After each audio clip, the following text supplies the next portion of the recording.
Hello. Hello. Hold on, let me record on GarageBand. Oh, There wow. you go. They're just It's a very professional. exciting. Yeah. A Well, true professional. I texted her before this to record on GarageBand. So my Yes. name is Brian. This is Hi. Drew. Nice Hello. to meet you both. Hello, Nice to meet you. Olivia. So you're recording. Yes, I'm recording. Excellent. I am recording. It's all downhill from here. Great. That's what I like to hear. You know what I mean? Yeah. That's the best kind. Downhill. Drew and I were talking about this before you came on, and I'm just so curious about what you're nostalgic for, because you were born in 1998, right? Yeah. And we're super old. Yeah, we're super old. So I was born in 1987. I was going to say 97. 1987. Nice. Drew. 84. I don't know when you were 84. Yeah. Wow. Incredible. Yeah. Incredible. So what are you most nostalgic for? Being born in 1998, it has to be like, by the time 1998 hit, I was 11.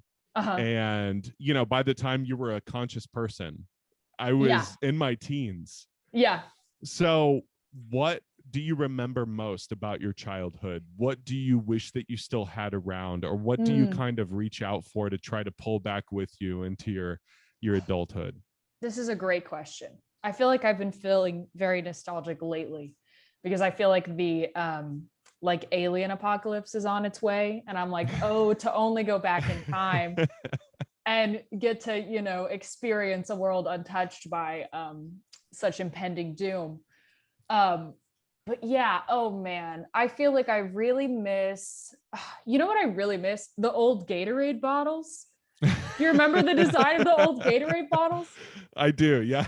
Like I actually do. Like the times that the Gatorade bottle looked like it did when I was a kid, the simplest times so I really miss the old Gatorade bottles. I miss like normal TV and looking up like movie times and newspaper. I miss, this is a great question. What are some of y'all? Yeah, well, you know what? You bring that up, and I remember times when, my dad or my brother or my friends would want to go see a movie, and we would look in the newspaper for movie times. Yeah. And I miss that so much. It was so simplistic, and I love that. And it's just all disappeared. And then what you said with, scheduled programming on TV. Yeah. Like it takes away that anxiety that you have now of having such a massive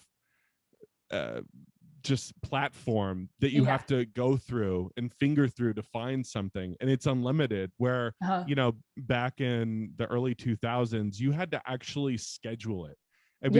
You had to be like, hey, what are you doing at this time on this day? This is gonna come on, we're gonna watch Mrs. Doubtfire on Wednesday at 8:00. You better be there. There would be there would be ads for it on TV, and you could they could hype you up. Like, I hope I'm home on Thursday night. Because I have to watch, you know what I mean? Like, even the commercials then, like, we used to complain about the commercials, and now it's like, I want the commercials. Like, give me the commercials, but don't give me the commercials that we have now that keep repeating. Give me like over old and over. Commercials. Something I did a lot during quarantine was you can go on YouTube, and I would watch like old people who like did recordings on VHS tapes of Jeopardy episodes, and then they put like the whole thing on YouTube. That's and not so weird at all. Yeah, I know. No, I'm serious. I'm down. We do that. I do that. And it was so fun, because it would be like Jeopardy, and then it would be like cut to commercial, and it'd be like, Disney World Mission Space is opening this fall 2006, and I was like, this is the most emotional I've been in years. Or you'd have like a Capri Sun commercial, just whatever, like these old McDonald's commercials where they used to have VHS tapes at McDonald's, and they give them out. Like whenever Wayne's World came out, they would give out the Wayne's World VHS tapes.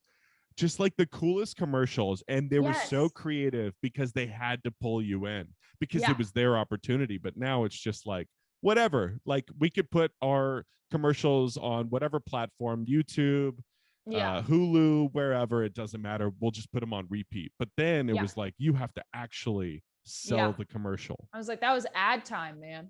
That Yeah, was millions of dollars for that spot. Yeah, and for a while, I collected VHS that people would record like their favorite TV shows, and they'd have those commercials.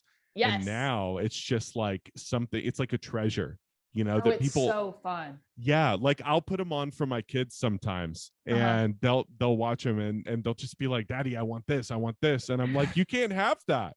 Like it doesn't exist anymore. No, you can. I'll just get it on eBay. Yeah, it's obsolete or super expensive. Yeah, exactly. Yeah, just so expensive. Hundreds of dollars for like a Lego set. So are you a fan of like Cartoon Network? Was that something that you were into? Because Cartoon Network was pretty big whenever you were growing up, right? Yeah, it was huge. I feel like I wasn't. A weird part of my childhood is like I've seen like one episode of SpongeBob. Like I was not a cartoon watcher as a kid. Okay. Well, I totally had you wrong, because I told Drew before this, I was like, I bet she watched SpongeBob. But maybe so Johnny Bravo. No, that's the thing. Like none of them I watched. None of them. No, none. Like I really didn't watch any. People will make references to cartoons and I'm like, yeah. Yeah. Well, what did you watch? I watched a lot of, that's the thing, I was like an old soul child. Yeah. So I watched like a lot of TV Land. I watched a lot. So like I've seen every episode of The Twilight Zone. Oh, my favorite was Gilligan's Island and Three's Company. Gilligan's Island. I loved Gilligan's Island. I thought it was so funny how they just say like, and Marianne, like she doesn't get a title. Yeah, and Marianne. But in the beginning, they said, and the rest. Instead of saying all their names in the first 2 seasons, they were like, and the rest. And it's like, oh, it's not that. They're stuck on an island. Just say their names. They're all main characters on the show. It's a bottle show. Like you can just say who's in the show. Yeah, that would be like if they said like 2 character names from Fear Street. Or 2 actor names, and then they were like, and the rest, and you're like, what? Come on. It's like Friends, and it's like Jennifer Aniston and the other ones. Yeah. Like, just say it. Just say it. There's only 6 of them. Like it's not that big of a deal. So I watched a lot of that. How did you get the audition for Fear Street? I did this show called Panic, which was on Amazon, and Lee Janiak, who directed Fear Street. She directed, like Fear Street had kind of been, like it was just in a pause. I think because the IP is so big. So I think they were just like working some stuff out. So she like in the interim time was like, okay, well, I just want to like direct some stuff.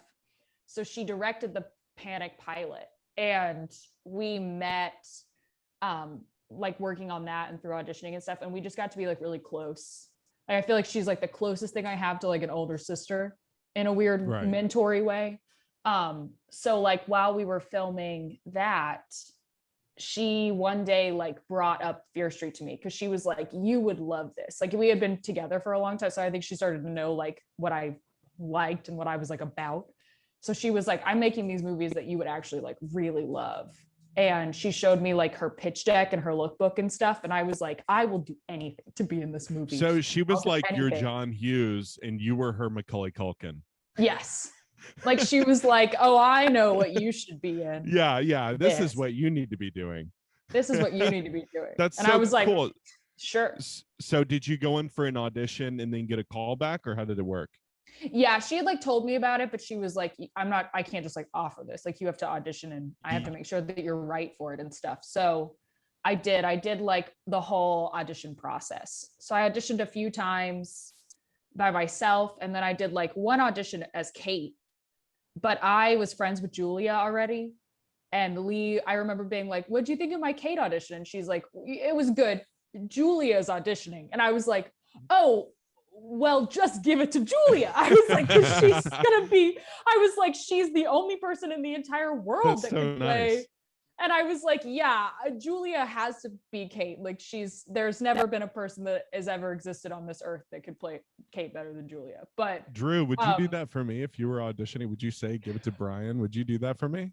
Give it to Brian. This is back to the. Come on, be honest. Would you give it to me? Would you say that? Would you say that? It depends how much I wanted it for myself. If there was, Really? yeah, if there was Okay, so if I had already auditioned, you wouldn't have been like, oh no, Brian already auditioned.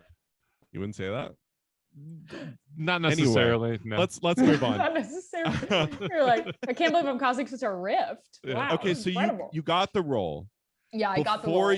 Before you got the role, had you been into the Fear Street franchise? Did you ever read any of the books, or did you start reading them maybe whenever you found out you were getting the role, or did you just not read any at all and just go into it just not knowing anything? I had never, I still haven't read any. I'll say it here. I'll confess. No big deal. I've never read any. I own a bunch of them now. Because I've just like, now it's fun because I love like to go to antique malls and stuff. And so now it's fun to go and like search for them. So I've like found, because there'll always be, sometimes it'll be like 2 randomly like stashed away in an antique mall. So it's been fun to like go and find them. Of course. And like at Half Price Books, which is like my favorite place in the whole world. I sometimes will find there will be like a little collection of them. And so I always will get them. But yeah, I hadn't, but I read Goosebumps was huge when I was growing up. And so I read so many Goosebumps, and I like watched the show, and I was just like a big fan of R.L. Stine. Like I remember in school, like we watched a little documentary about him, and I remember being like, this guy is so cool. He writes all these books that I love. But yeah, so I was like excited just by like the property, because I remember like being a kid, I would watch the Goosebumps TV show, and R.L. Stine would come on before the show and talk to you before the show, and I was like, God, this guy is so scary. But so before that, like there was a time when you can order books, and it was like a magazine subscription. So when I was a kid, every week or like 2 weeks in the mail, I would get a new Goosebumps book. So I still have, I have like maybe like 80. I don't know how many were released, but I have like every single Goosebumps book, and I would read them all.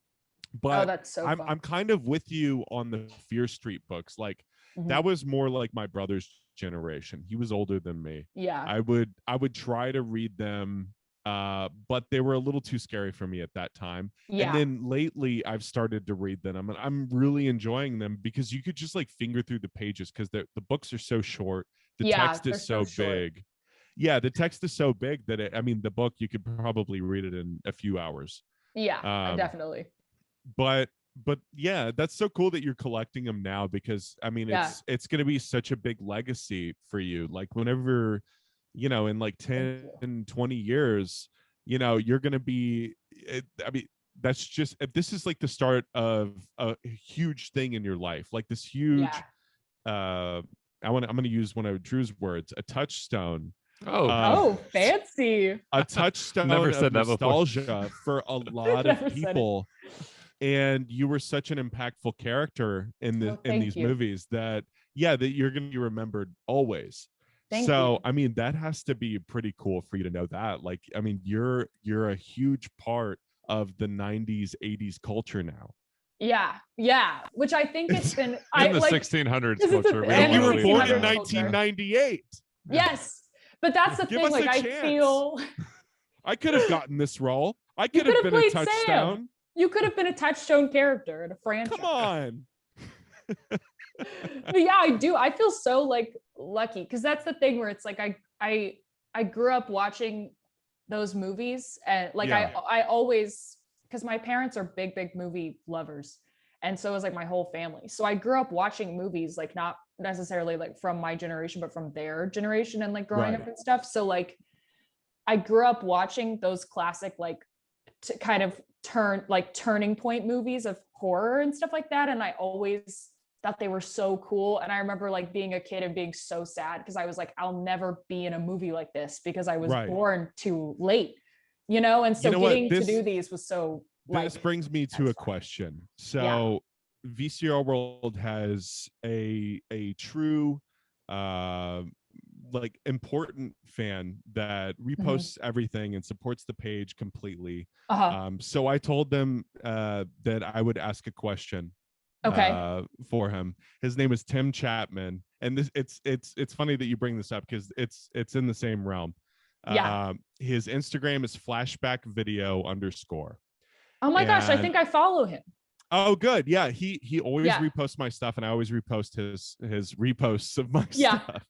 But he says, read an interview a while back. She is a big horror fan. So my question is, what is your favorite horror movie or franchise? And how do you feel about the new trend of reboot sequels like the new Halloween movies or the recent announced Evil Dead Rises or upcoming Exorcist trilogy? Ooh, this is a good question. Okay, my favorite franchise.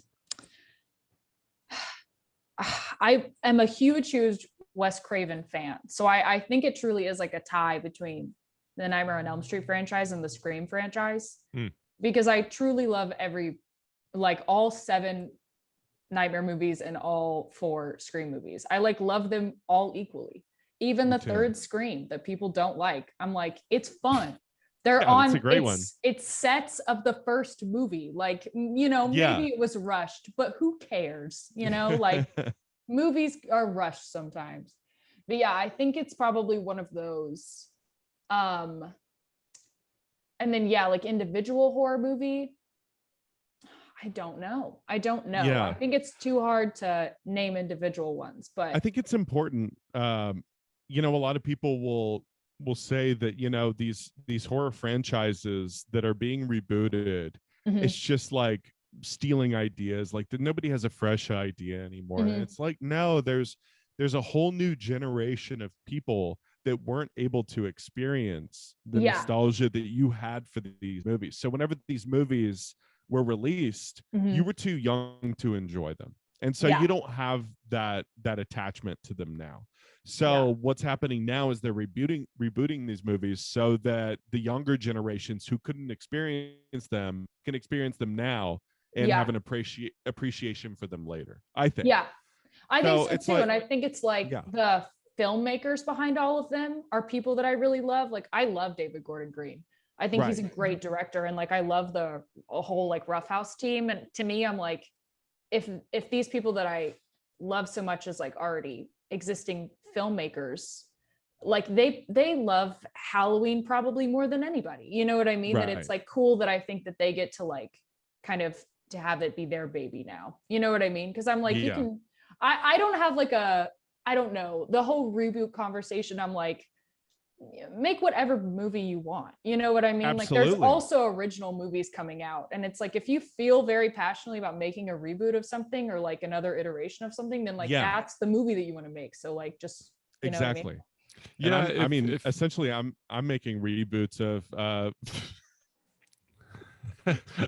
of modern movies into retro. That's like a deboot, I think. Almost. Yeah, it's a deboot. It's a deboot. Yeah, I'm debooting. I'm debooting movies. Yeah. What were you gonna say, Drew? I was just gonna say, if you could get I'm sure filmmakers answer this honestly all the time, but there's obviously a trade-off between what they would want to make and what they can get made. And if the only reason, or if they would strongly prefer to make something that wasn't related to an existing franchise.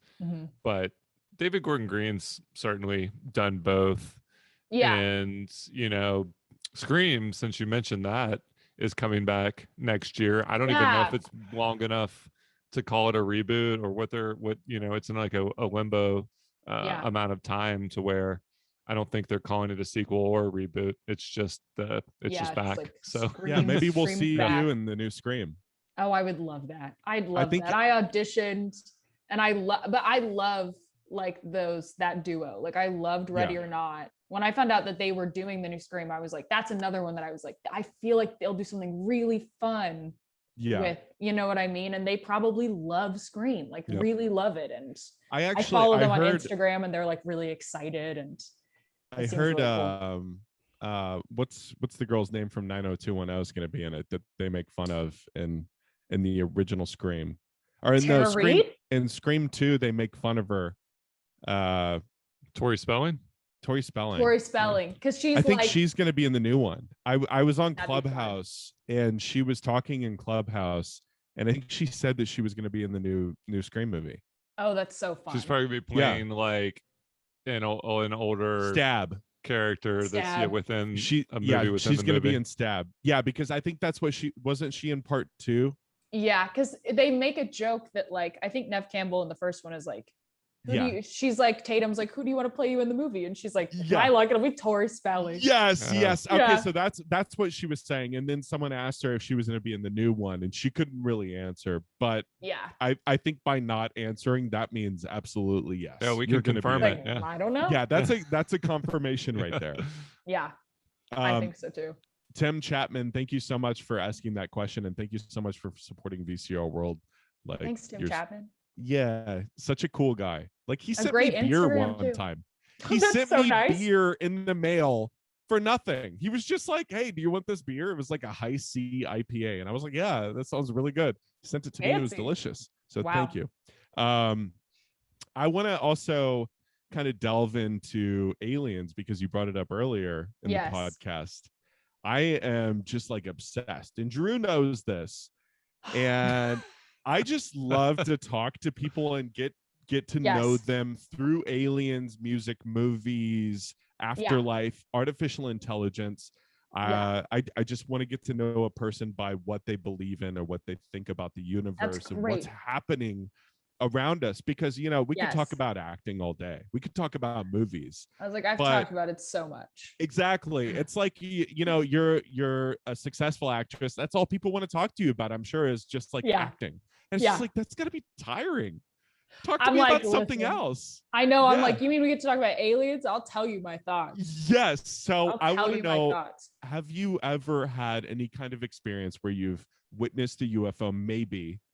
And this isn't conspiracies. Let's not go into this thinking we're going to spread conspiracies. This is all fun.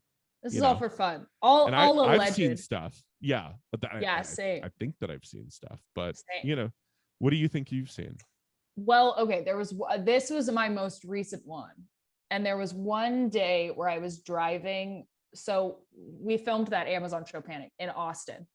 And so I lived in Austin, and then we filmed in like tiny, like in Bastrop and like tiny towns around Austin. So I would drive myself to work every day in my Jetta. And one day I was driving in like, the middle spaces between towns in Texas. And I was driving, and then this blue light came down from the sky, and I was driving, and I was like, I am going to drive through this. There's no time to stop. And then I did, and my car like shook. And then I just kept driving and was like, well, that was bizarre. Yeah. And I don't know what that was. That's like Close Encounters of the Third Kind. Did you come out with a sunburn? No, I didn't come out with a sunburn, but there's an X-Files episode where that happens to them and they lose like 9 minutes. And so I checked my clocks and I didn't lose 9 minutes, but I was like, I know what to do. I've seen this episode of the X-Files. Don't stop at the train tracks. I was like, don't stop at the train tracks. Whatever you do. Yeah, I think that's what happens. The family stops at the train tracks. Yeah. And then they lose so much time, and then the kids disappear or something, or someone disappears, I think. I can't remember. I love X-Files, but I know, me too. It's the best. Wow, that's such an interesting story. So this was outside of Austin or in Austin? Outside of Austin. Where at? I told you I'm from Texas, so yeah, I was like, yes. I think I was driving to Smithville. Do you know where Smithville is? No. It's very tiny. But it was just like we would film in these towns that were like 45 minutes outside of Austin. So it was like in the between of like Austin to wow. Yeah. So did you see a spacecraft, or did you just see the blue light? I just saw the light. There was truly no time. Like it happened in seconds. So the light, it wasn't there and then it just appeared? Yeah, like I was just driving and then it just kind of like flicked down in front of me. Wow. It was and like your instinct wasn't, like you said, to slam on the brakes or swerve or panic. I mean, you just I was like, this is it. Let it happen. Take what you need out of my brain. It's so little. I did not go to college. Like whatever you want to know. Yeah. It's and that's the thing. Like, unless you're like an abductee who's had like these like traumatic experiences, I think someone like me who's so curious about everything would just be like, I want to know what happens.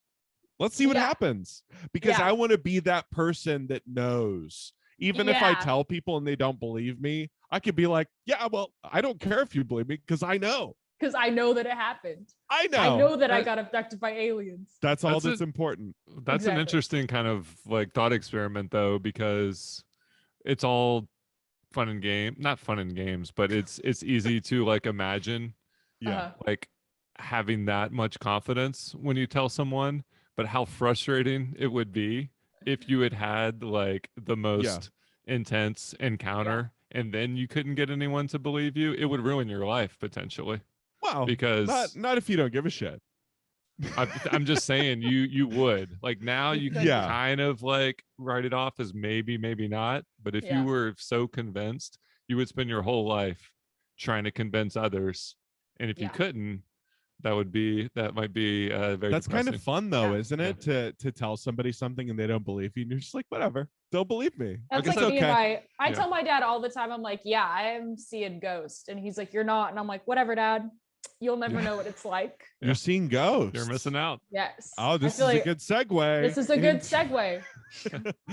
Let's talk about that. Let's talk about pizza toppings. Oh, okay, wait. So Olivia grew up in a haunted house. I did. My house growing up was so haunted. Really? So haunted. Yes. Oh my God. Tell us. It's just so haunted.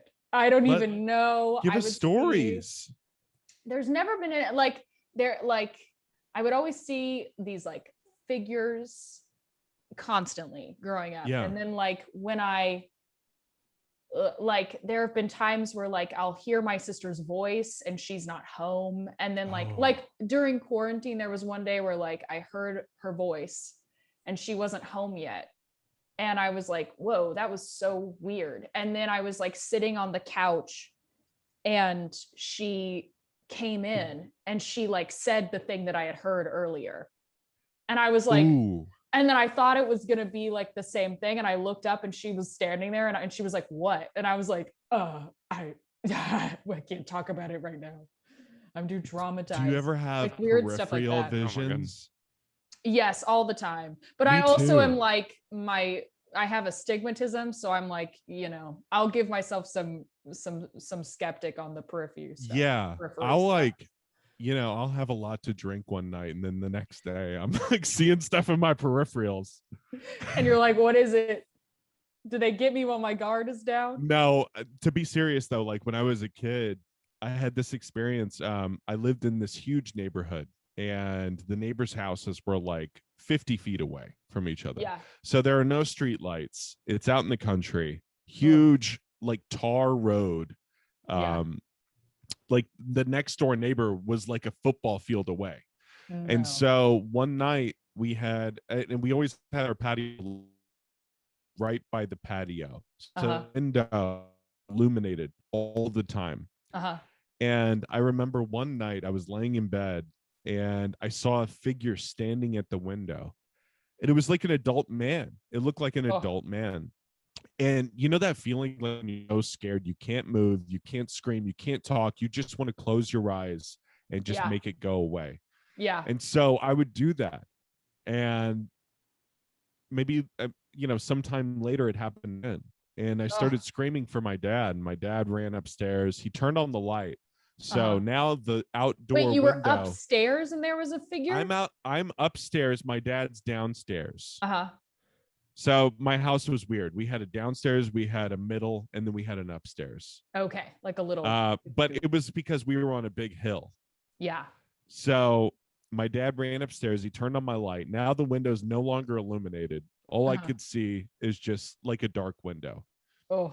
And there's nobody there. And I told my dad, I was like, there's somebody outside my window. And he would go outside and look and check it out. Nobody's there. It happened again. Oh. And I did the same thing and nobody was there. And now I'm just like, holy shit. Like, what if one of my neighbors or somebody was just like standing? But why would you stand outside of somebody's window? Maybe he was just like, maybe you had a crazy neighbor. Yeah. I mean, maybe he was like cleaning my windows. I don't know. Maybe I had a really dirty window. I don't know. Prank. It was a fun prank maybe. Oh. But it's like whenever you're a kid, like everything is so scary, and especially like in the 90s or early 2000s, there's not a lot of information out there about No. like ghosts and paranormal activity. There's speculation, there's stories, but there's no fact really. Whenever you're a kid, you don't listen to the scientists and No. exactly. Like your parents are telling you this just to protect you. There's Yeah. nothing's gonna hurt you. My parents aren't from New York, but nothing's gonna hurt you. You're fine.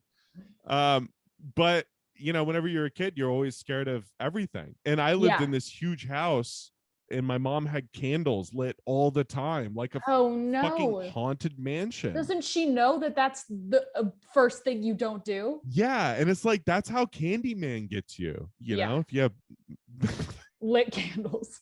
I don't know. Candleman. Thinking of your own. Yeah, the Candleman. Yeah. The Candleman gets you. But Candyman's Drew, brother.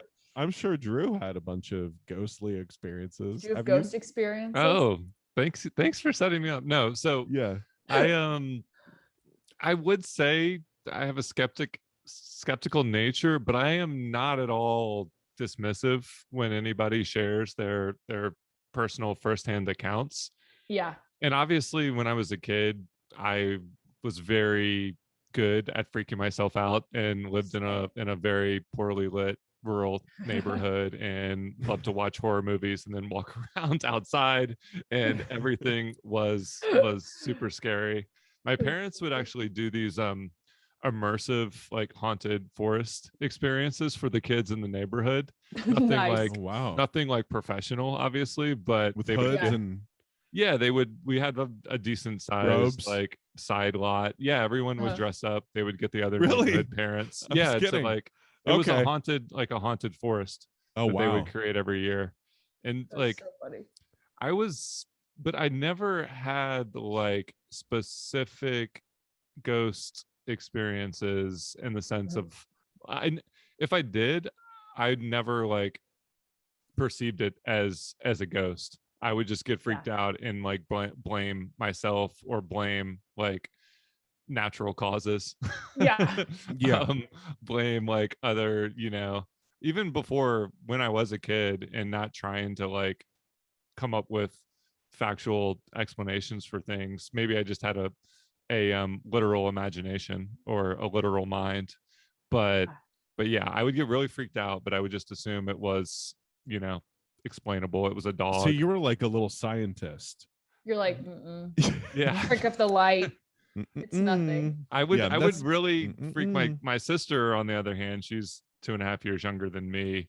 And when she first like some other friends that were older convinced her that saying different phrases like Candyman into a mirror or using a Ouija board, like she was so easy to freak out. So maybe in contrast, I felt brave because I could scare her. Like, You brought up Ouija boards. Yeah. If I have a Ouija board, or if I go to someone's house, now not someone else's house, if it's at my house, let's say someone wants to do a Ouija board and I just have one, which I don't. At all times. If they want to do one, I'm going to be like, no, I'm not going to do it because I don't want to summon anything into my house. That's just me now. Like I literally will not do it in my own house. Yeah. Do you guys agree with that? Drew, would you? Yes. Well, Drew would obviously do anything at this point. I've never done one because I remember being a kid and my mom was like, do not invite that into your life. Like, do you remember the movie Paranormal Activity? Have you seen it? I just, I saw that. They like go out and they leave the Ouija board on the table and it starts doing all this shit. Yes. It is like, that's what's going to happen if you have one. I know. And it's just a thing too, where it's like, oh, she does a Ouija board and then the exorcist happens. You know what I mean? Like, no, I'm not doing Why chance it? Well, because I'll leave Skittles out or Reese's Pieces for aliens out in my yard, but I'm not going to leave Ouija board on my table. No. Because that's like totally different. Like aliens, I don't think aliens are a threat. No, I don't think so either. I think if they were a threat, they would have done something already. That's an interesting topic this is another segue. I want to talk about what aliens really are. And before I talk about what I think, I would love to hear what you think, Olivia. What do you think aliens are? Where do you think they're from? And what do you think is their purpose? I feel like that's the thing. I feel like aliens are just like there's something else from, you know, maybe a different galaxy. I have been made aware of a new theory that they're traveling not through space, but in and out of the ocean, which I think, you know what I mean? Like the ocean's insane. It could have some weird portal. We don't even know the everything. End of it. Like, yeah. Like the ocean is scarier than space. The ocean is so scary. Absolutely. Absolutely.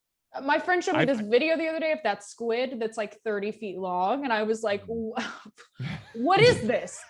And where did it come from? It's an alien. I had a dream basically. that I was looking into the ocean with a telescope, and huge telescope. I was terrified to look into it because it's so deep and so vast.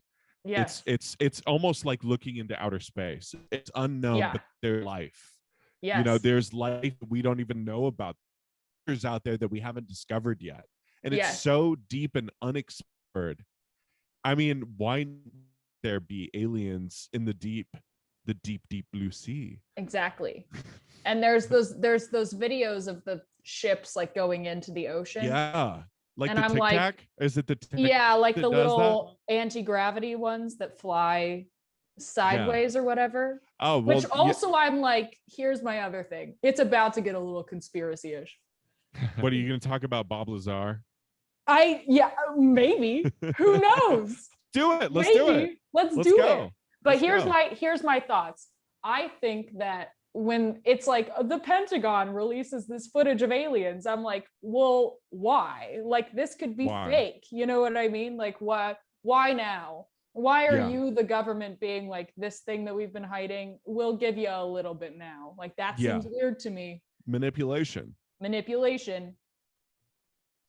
But what? Well, so why? Oh well, because that is always fear. An important place to start is what's their motivation?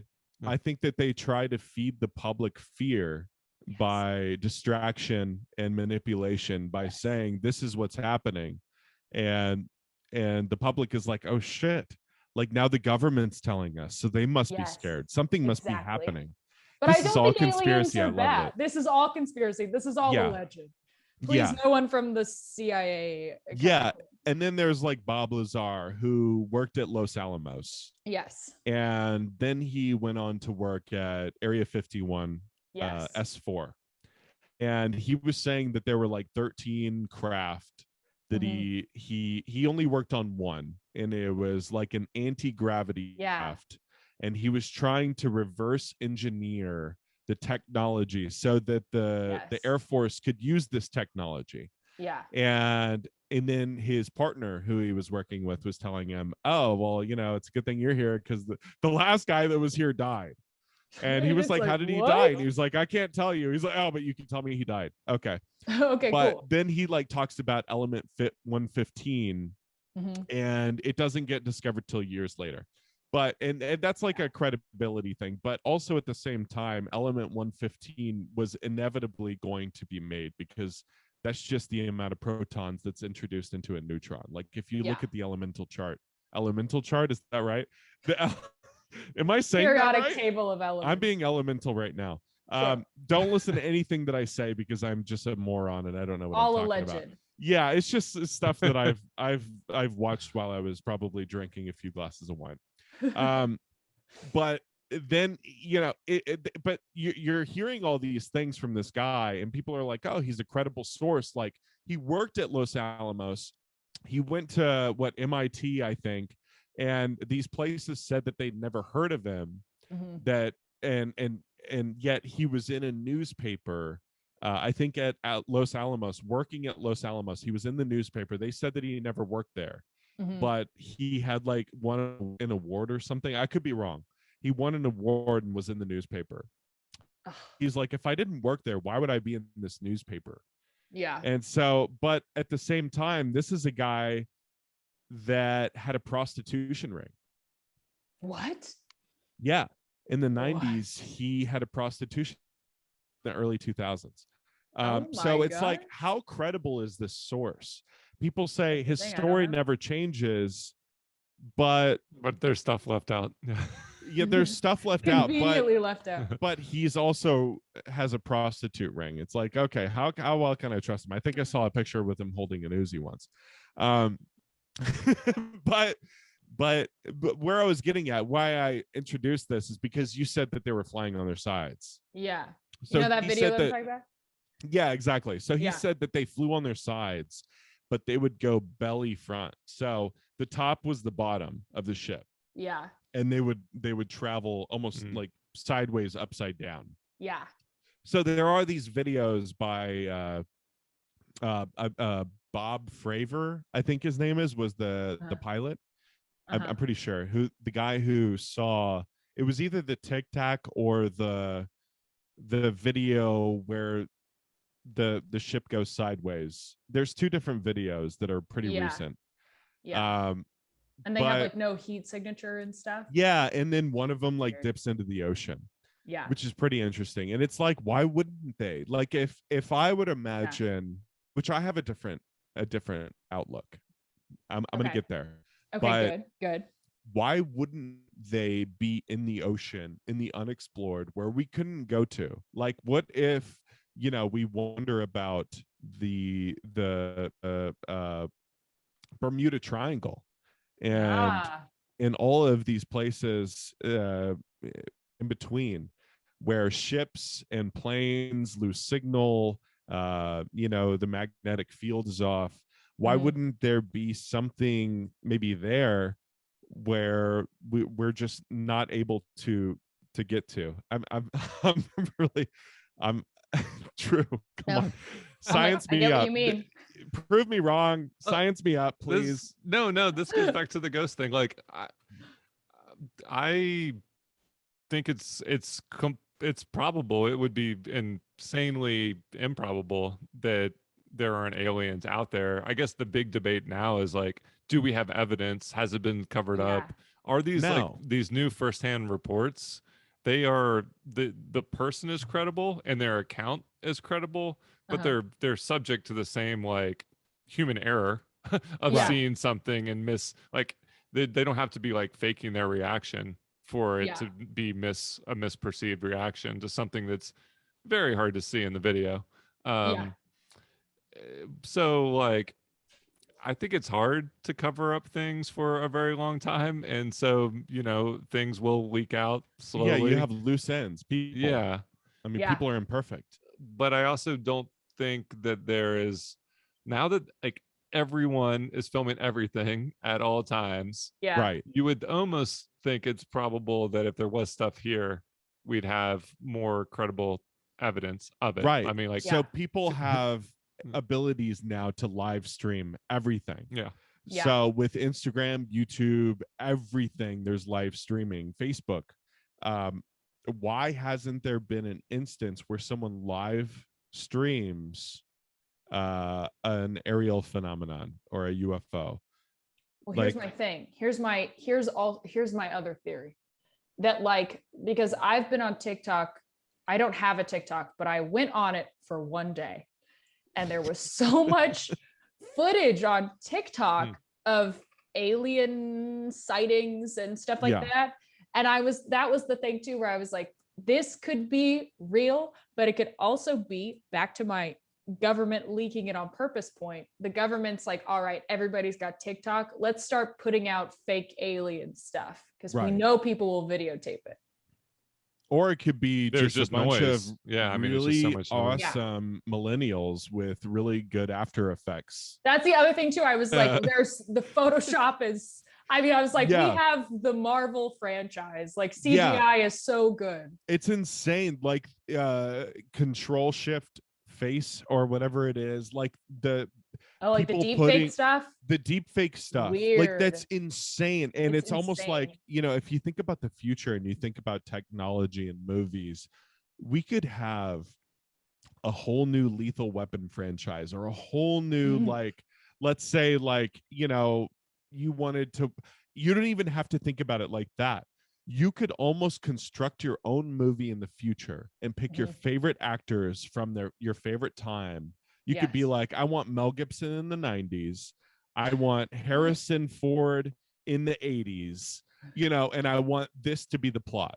And you could have a movie with these famous actors paused in time because we have this technology. Yeah. Which is insane. Isn't there that James Dean movie where it's like James Dean is starring in it? Do you remember this? They like announced this before COVID, definitely, but there's a movie that they're having, I can't remember who is doing it, but they're like, James Dean is the star and we're going to deep fake him into this movie. Oh, wow. That's incredible. Yeah. That's incredible. I love that. It's crazy. It's so crazy. But you got to think about what that's going to do for the movie industry. You got to think about people have been like, do you think your job will become obsolete? I'm like, well, I hope not. Think about the musicians. Yes. Think about them all. Think about, before we had Spotify, before Napster, which was a huge thing in the music industry and a huge downfall in the music industry. Musicians were being paid tons of fucking money. Like, I remember there was an interview with the singer of Smashing Pumpkins. And he was like talking about buying a fucking Ferrari. He was like, I just wanted to buy a Ferrari. He was like, I had so much money. I just wanted to buy a Ferrari. And it's like, musicians used to make so much money. And now it's all political. It's all about views. So well, like whenever they have like the award ceremonies, it's all about that. Like who's gonna watch it, who's gonna be a contributor, who's gonna buy their music, who's gonna, but everything is so different now in the music industry, and it's gonna happen in the movie industry. It's gonna happen, especially with technology and AI. We're not gonna have to pay these actors. What's gonna happen? This is my guess, is actors are going to be paid a certain sum of money for the rights to their face. Probably. That makes sense. Yeah. There was that like half animated movie about that. Did you see that, Brian? Yeah, it was with the girl from Princess Bride, and she was in Forrest Gump, right? Robin Wright? Yeah.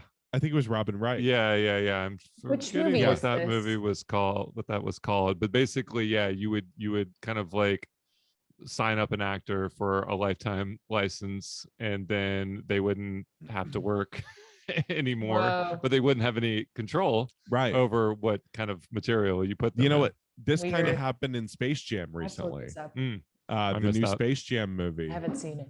I love the old Space Jam, but the new Space Jam, they take the basketball player, what's his name? I don't watch basketball. I'm wearing a basketball shirt. LeBron James. LeBron James, yeah.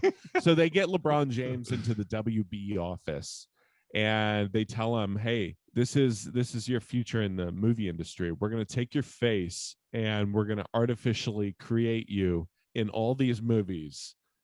You're going to be in like Batman. You're going to be in Joker, whatever. It doesn't matter. Like all these movies. And we're just going to artificially. This is the plot of Space Jam? Yeah. So they're telling him, we're going to artificially put you in these movies. And he's like, no, I'm not going to do that. So they suck him into. Oh, that's how he gets sucked in? Yeah. They suck him into the computer, basically, I guess. Weird. I barely watched it. I didn't watch the whole thing. It's a whatever. It's a good movie for kids, maybe. I prefer the old one, but let's kind of reverse a little bit. Yeah. Let's go back. So I want to tell you what I think aliens are. Okay. Yes. I've thought about this for a very long time. I've had experiences where I've witnessed maybe UFOs, and I've mentioned it on the podcast 100 times. And I have a piece of paper inside of this room right now that I wrote in 1998 where I documented it. When I came down from the stars. Whenever you came, maybe it was you. Maybe it was it was me. I was looking up at the stars. I was at my grandmother's house in the middle of nowhere in East Texas. And you could see the Milky Way. You could see all the stars in the sky. Yes. And around 8 or 9 stars started moving simultaneously. And it was very slow. And they were all moving at the same speed together. And then they just stopped. And I told my mom, I was like, I think I saw something like weird. It wasn't satellites. because Yeah. satellites would have just moved across the sky. These just Yeah. moved and then stopped. Weird. And so it was like unexplained. I've never, I mean, and I've remembered it ever since. Even before the note, like my mom actually recently gave me this piece of paper from my old diary, and Drew and I had talked about this on the podcast before she even gave it to me. And I was like, holy shit, like it is true. Like it did actually happen. This was something that I experienced. And I've seen other stuff since then. Like I've seen random things in the sky, but nothing so significant that it would just impact me so greatly. But I think that aliens are ancient human beings, or, okay, so think about it this way. So Elon Musk wants us to become an interplanetary species. He wants us to colonize Mars and terraform Mars. Mars used to be an Earth-like planet, and Earth used to be a Mars-like planet. What if in the past we left Mars, which was an Earth-like planet, and terraformed Earth? Okay.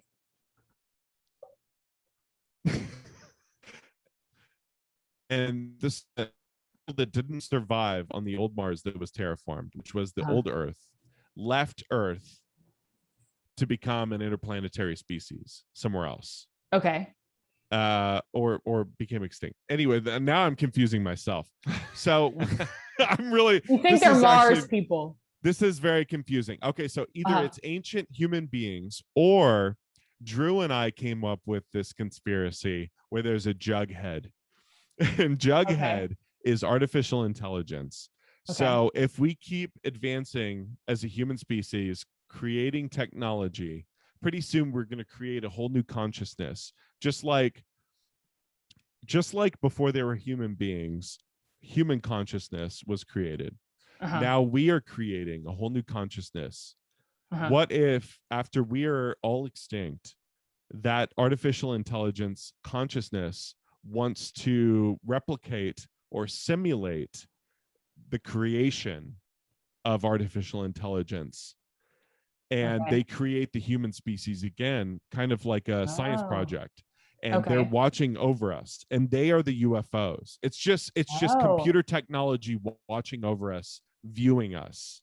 And that's why they're so fast and so advanced, because we're not there yet, because it's hundreds and hundreds of years ahead of our time. Just like a bunch of Prometheus Davids in the sky. Yeah, just like cameras, just like taking in the information. Well, and they could theoretically, with that, if that was the case, control whether we were aware or not aware of them at all. And with everything we're seeing, assuming they don't want us to find clues.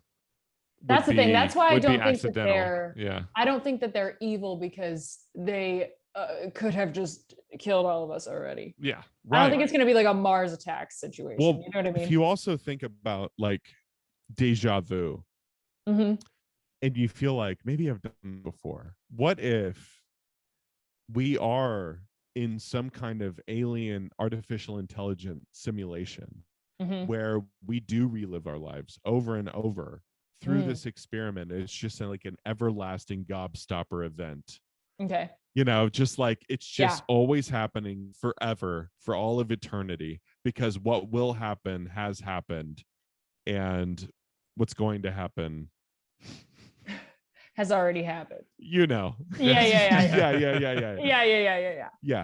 But such an interesting thought. It's just like, what if we are the God of a whole new consciousness, and they just want to figure out what their God was, just like we want to find out what our God is. Like, what is God?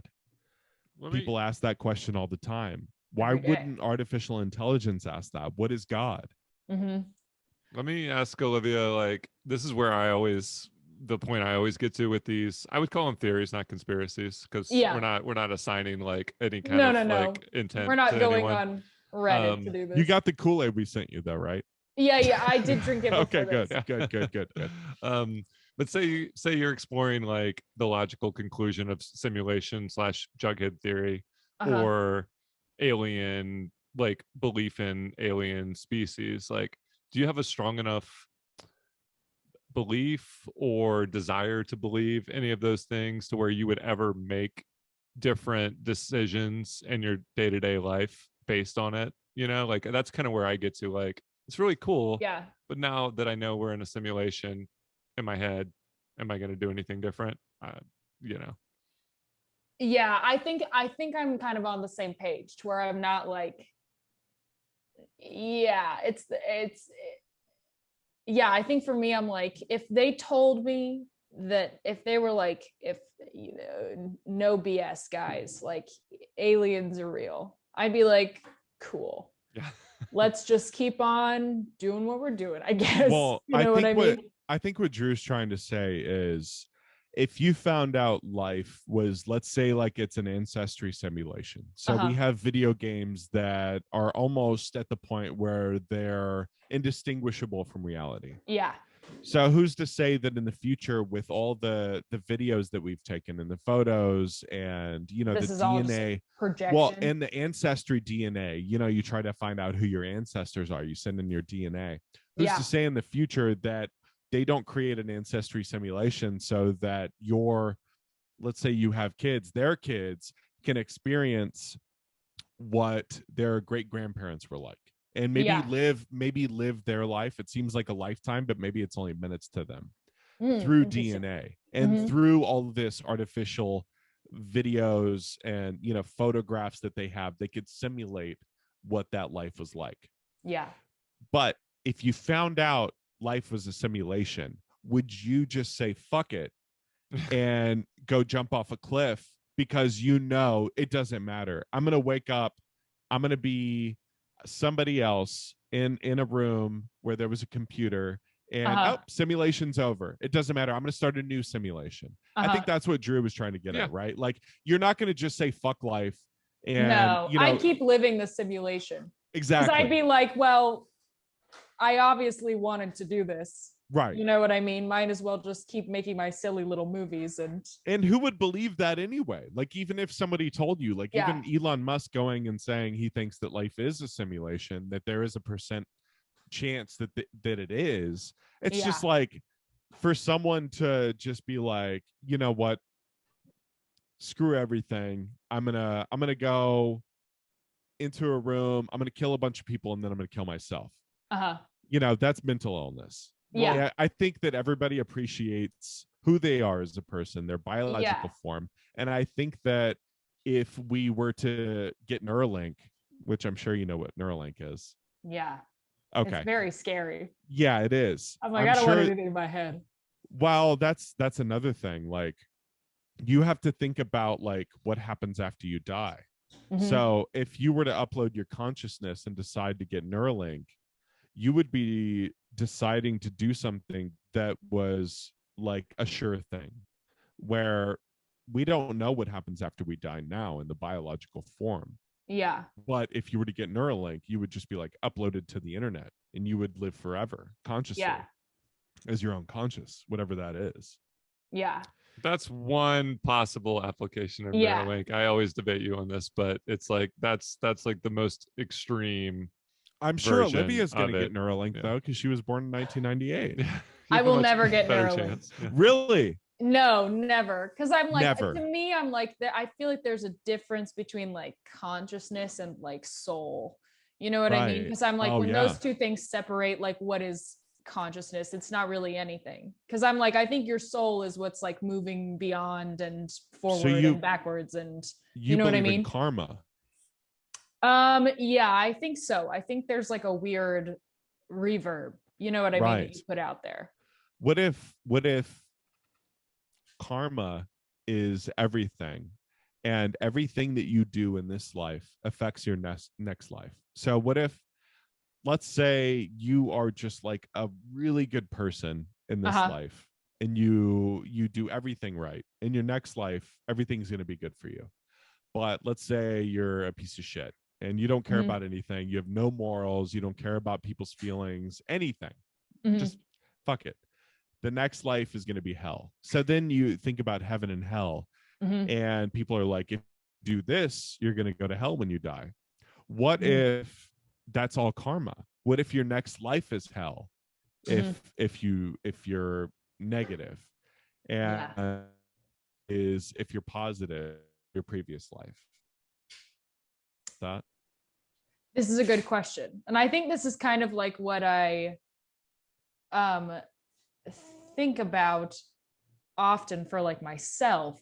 Right. Is it's a thing where I'm like, there are times where you're like, things are going so bad, I'm just gonna choose to be like so like mad about this, you know what I mean? And then that's the thing where I'm like, well, if you're always learning an eternal lesson, this is your chance to like improve, you know what I mean, on like a grander eternal scope, you know what I mean?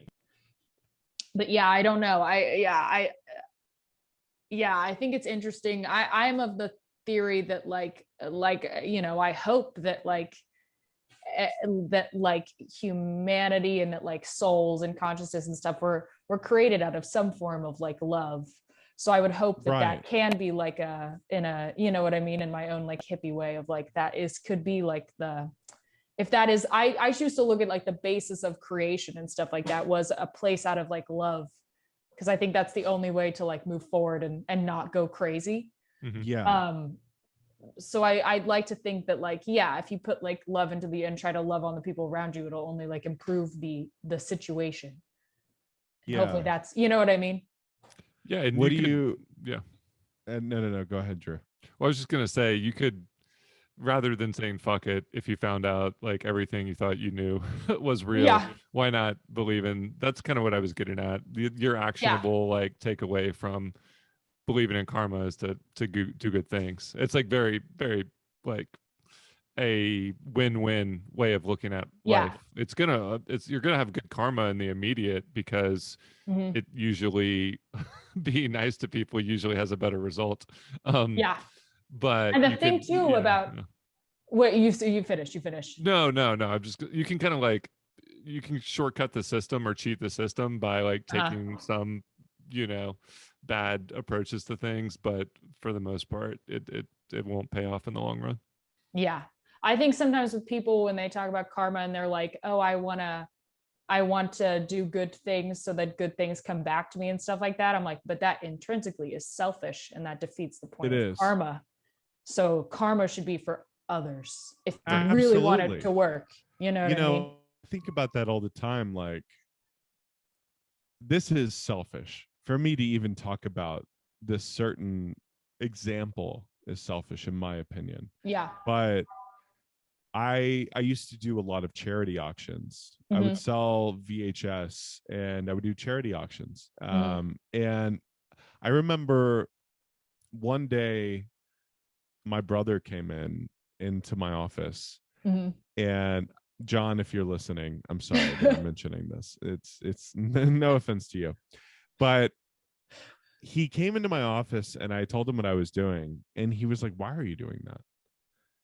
I was like, I don't know. I'm just doing it just because, like, I feel like it's something that I should be doing. Like, there's no reason behind it. I'm just doing it.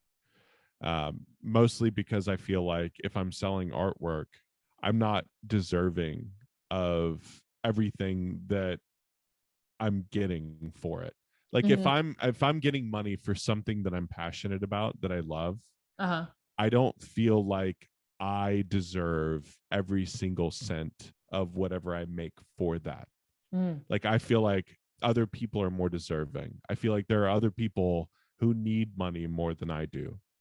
And so I was doing these charity auctions, and it made me feel good. Like it made me cry at times. Like I would think about it and I would get so passionate that I would cry.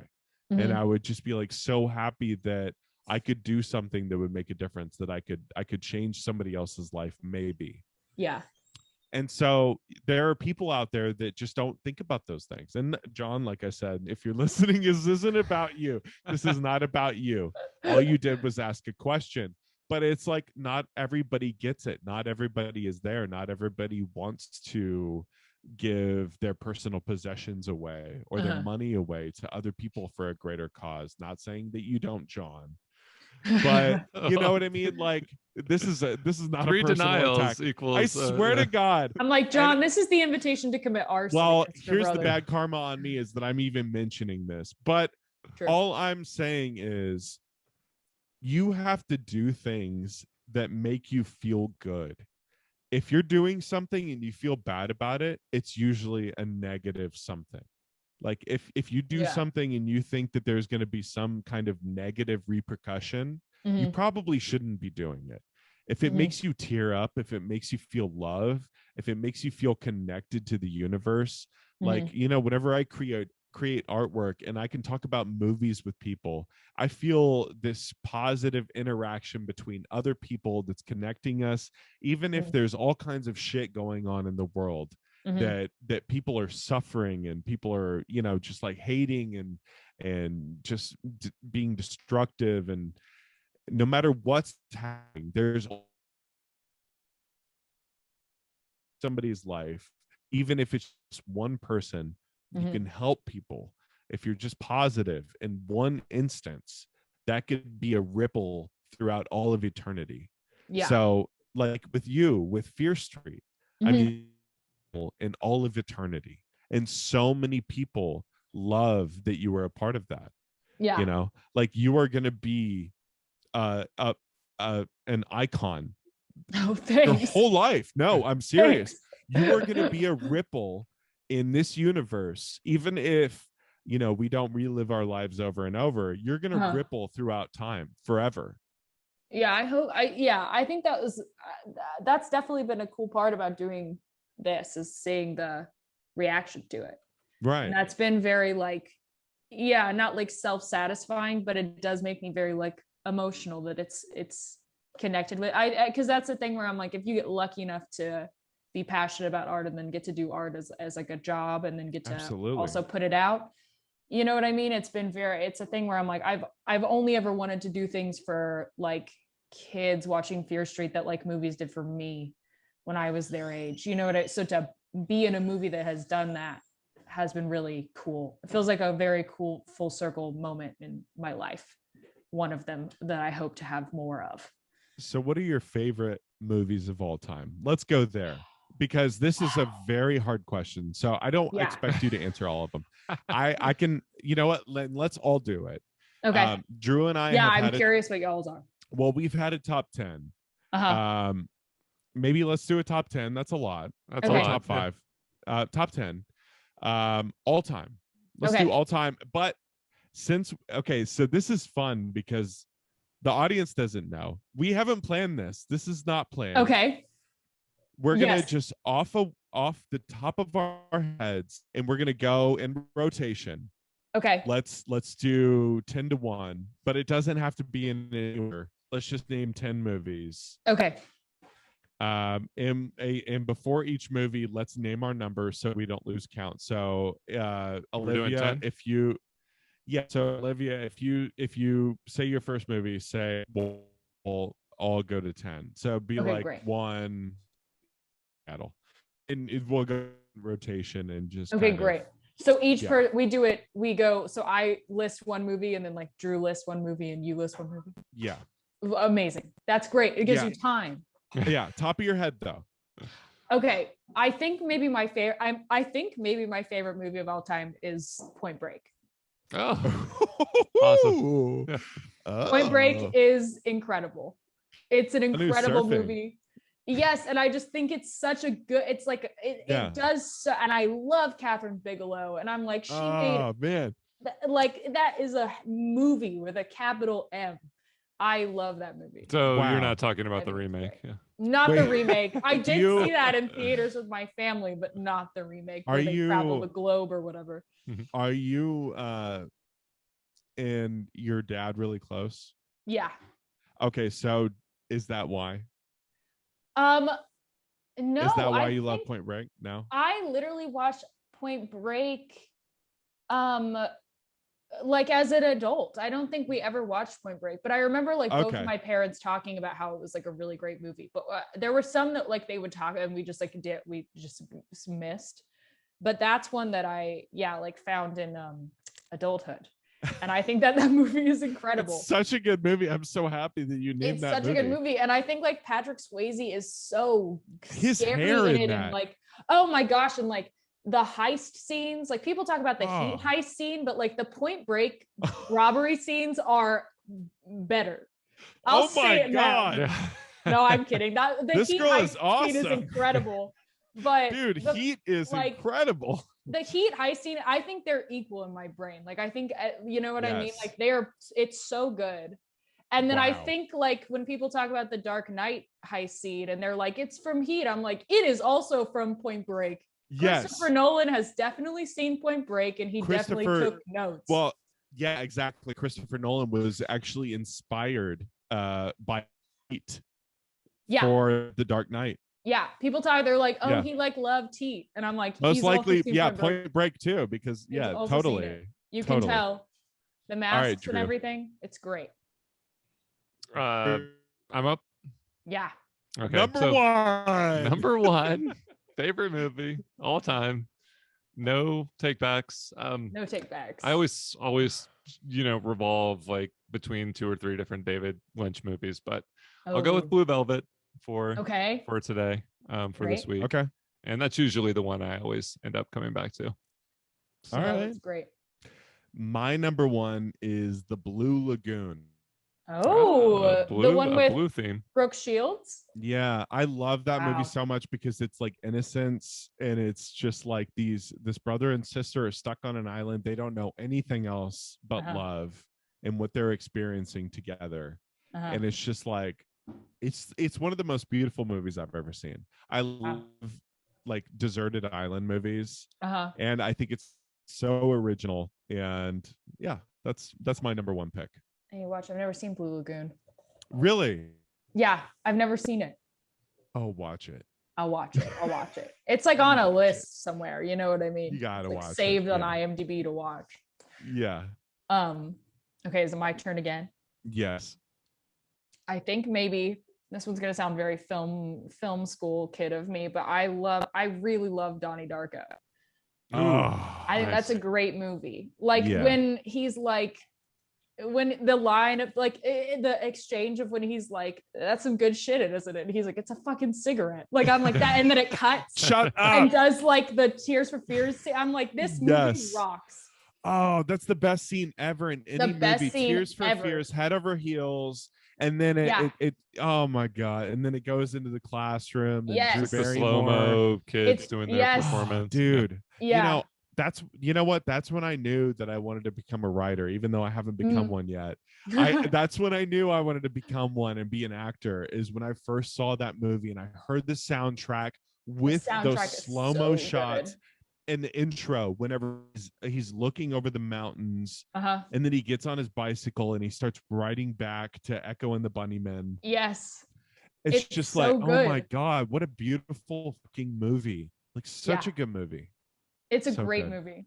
I one time had surgery and I was like laying and they had done the anesthetic and I was like, is my doctor listening to the Donnie Darko soundtrack? And I like looked over at his laptop and it was like Spotify Donnie Darko playlist. Nice. And I passed out. And I was like, what a funny thing. Yeah. What a funny thing. What a funny thing to be listening to. That's such a funny thing to be listening to during this. During surgery, it is both like calming and unsettling. Yeah, he should have been listening to the Eternal Sunshine soundtrack. Just something a little lighter, you know? Yeah. Just the score to Punch Drunk Love. Yeah. It's really hyped up. Drew, number 2. Yeah. So the fun thing about doing this is like anytime we talk about a movie, it kind of makes me think about movies I might not have thought of otherwise. For me, this is gonna sound so like not realistic, but I remember for my number 2, I'm gonna go with the movie 13, the Evan Rachel Wood movie. Oh, nice. That's so good. Because I love coming of age movies, and it also like hit me at a time where I hadn't seen that many indie movies or something. Just the way it was really grounded and shot was something I didn't start like watching movies seriously or like closely until I was pretty old, late teens or something. And so I just thought it was a really good like teenage story on top of like shot in a way I hadn't seen before, and performed in a way that was just very natural. Yeah. Fantastic movie. I want to watch that all the time. I really do. It's kind of like The Real Cancun. I'm sure none of you have ever seen that, but I don't know that I would compare that. Have you ever seen The Real Cancun? Yeah, I have. No. Oh God, it's like watching The Hills, or like watching Well, it was a The Real World production, yeah. It's like watching The Real World, but it's a movie. Yeah. And it's all in Cancun with this group of friends, and somehow they pull you in, and they're able to get you introduced to these characters in an hour and a half. Wow. My number 2 is very hard. This is all very hard. Raising Arizona. That's, Nicolas Cage's best performance in my opinion. I think it's one of the greatest comedies out there. It's just so real and raw, and the Coen brothers actually ended up not ever wanting to work with Nicolas Cage again after that because he was all over the place, and he was like telling them who the character was instead of taking direction. He was like, no, this is who he is. That's so funny. That's my number 2. Wow. Okay, my number 3. You said a Coen one. I'll say a Coen one. I love A Serious Man. Ooh, yeah, that movie is so great. That movie is so great, and I just think it's so good, and it like the surrealist elements in it I think are so nice. And I got to work with Amy Landecker, and I like day one was like, "You're in A Serious Man. Can I ask you a question about it?" And she was so nice, and she was like, "Yeah, what do you want to know?" And I was like, a couple things.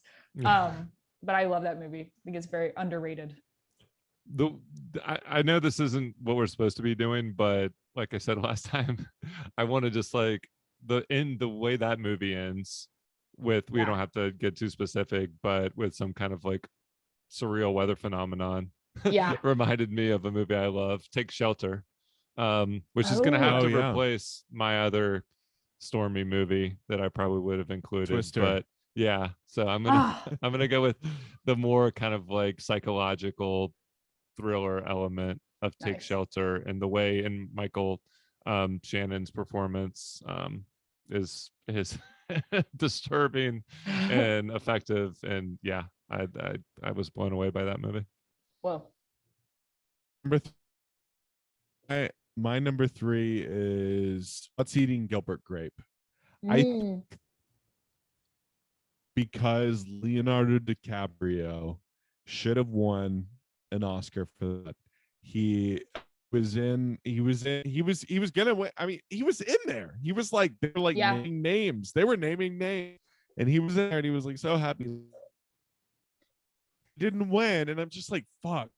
Like, such an good, just, man, he killed that performance. Yeah. He killed. That's, oh man, I want to cry watching that movie. I'm gonna watch that tonight. So good. That's my number 3. Fresh off the podcast, gonna watch What's Eating Gilbert Grape. Pour myself a big glass of milk and watch the saddest movie of all time. I'm gonna eat spaghetti in a bathtub. Wait, that's Gummo.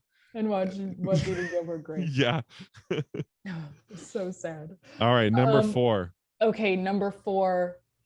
Now I'm getting stressed because we're at. We could just go to 5 if you guys want. No, I can do 10. That's okay, let's do 10. Okay. Because I've got so many. Okay, good. I don't want to make you feel like you need to do it. So if you want to go to 10, we'll go to 10. We can go to 10. We can go. Okay. That's a thing where I'm like, only 10? Yeah. Because I just simply can't decide. This is a recent favorite of mine. There's this movie called Luz. It's Luz, and it came out, I think, in 2018. It's German, and it's like an hour and 6 minutes or something. It's not even necessarily like a tight 90. It's less, but it's great. It's a great like possession movie, and it's just like a movie that I had like never seen a movie like it before. So that's up there for me because I think about it all the time. Great score. I remember seeing that trailer and kind of forgot to follow up on watching it. Check it out. I think it's on Shudder. I think I watched it on Shudder. Cool. But Les was really good. What are we at, 4? Yeah. That was 4. So my number 4, I can't let it go any further down the list if this is ranked at all. Would be Ginger Snaps, another kind of, Ooh. it's a sister story that's Yeah. kind of told through the metaphor of them turning, not a metaphor, but like turning into a werewolf slash becoming women, and then all the kind of like insane bodily changes that come along with that. So Released in Yeah. 2000. You were only 2 years old, Olivia. I know. have you seen 'cause have you seen Ginger Snaps? I saw Ginger Snaps, like I need to watch it because I like watched it with my mom as a kid on TV. So it was definitely like edited down, and I need to watch it again too. Yeah, but I remember watching it. And I need to buy the snacks by Nabisco. Not a sponsor. Yeah. No, the world market Ginger Snaps at Christmas time were the best. I love not Christmas. the best name. They always talk about regretting the we name have to of make the this movie. roll Of out. Ginger Maybe Snaps. we should name one Christmas movie by the end. Okay. Okay, But, well, I have mine. Okay. Do I have So mine? my number 4 is Forrest Gump. Wow. Nice. I love Forrest Gump so much. It's such a beautiful story. You know, it's about this guy who is basically picked on his whole life, but he accomplishes everything that he's ever wanted to accomplish, even if he doesn't even realize it or appreciate it like as much as the next person. Like he just does everything that he ever wants to do just for the love of his life. Yeah. And it's just such a beautiful movie, and Drew hates it. I just wanted to get there. Have you watched the movies that made us about Forrest Gump? No. Do you watch No, the I haven't. series on Netflix? No. Oh, it's great. It's like a very short, every episode's about the making of like a classic movie. And they just put out a I'm new gonna watch season. that after What's Eating Gilbert Grape. Yeah, and then pop on movies that made us. But they just released new episodes, and one was Forrest Gump. Oh wow. Yeah, it's so fun. good. Tom Hanks is one of my favorite actors. He's such a genuine person. I feel like I don't know him, but I just feel like he's such a genuine person. He's done it all. Every time he wins Every an movie. Oscar or he's on stage anywhere, he starts crying and talking about his family and his wife and how much he loves them. And I'm just like, I love this guy. All Sleepless in Seattle. I think to put this topic to bed once and for all, hopefully. You hate I think, Forrest Gump. No, I just think it's been like mocked, and I'm a weak person, and I've let like the public like ridicule and how easy it is to he is, when you were talking about how earnest he is as a person and a performer, it kind of reminded me that like just because other people, it's easy to make fun of the performance, he's definitely not like making, it's not a comedy. I mean, at the end, whenever the feathers floating off after his son gets on the school bus, he's like, I love you, Forrest. He's like, I love you, Daddy. It's like, oh my God. Yeah, Get see, out of here. The feather. I can't feel that. Feather. You're like, I don't. Feather. I just don't relate. You're like, God. it's just a feather. Yeah. I cry every single time I watch that movie. I cry. I don't care. I You don't cry. even care. No. All right, number 5. Let's go, Olivia. Before I Okay. cry. Thinking about Forrest Gump. I'll do my Christmas movie now, and I'll hit you with one that one of those unusual Christmas movies. Eyes Wide Shut. Ooh. Christmas movie. Nice. Christmas Isn't that Stanley Kubrick? It Yeah, is his his last last movie. It was his last movie, and such a spectacular movie. They didn't even really Very fully finish it, right? Or No, I mean, he didn't. I think he died before in editing. Yeah. Wow. Crazy movie. And so crazy movie. The soundtrack is incredible. Great but not soundtrack. only that, is just like the buildup. Just like it's almost like an art house film, but it's all drama.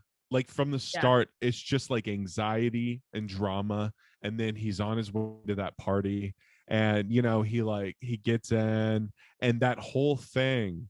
That's where the movie is. Whenever he's on the way in the taxi, and he drops him off, and then he goes in, and he puts on a mask, and it's just like this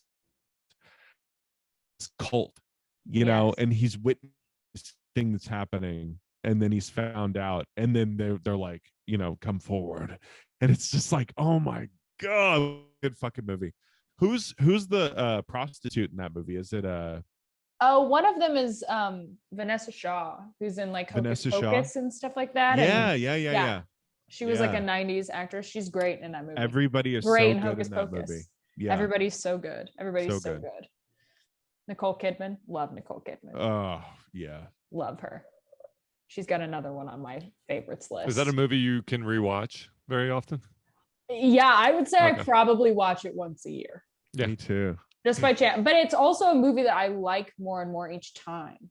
I need to. I Yeah. haven't seen it for a while. I mean, I saw it a few times, but over the years. But I need to revisit it. I always like- think of it like as a project. Whenever I watch it, like I always try to pay more attention than I did the last time. Like I try to find new things in the movie that I didn't notice because it's so deep and just like so much is going on.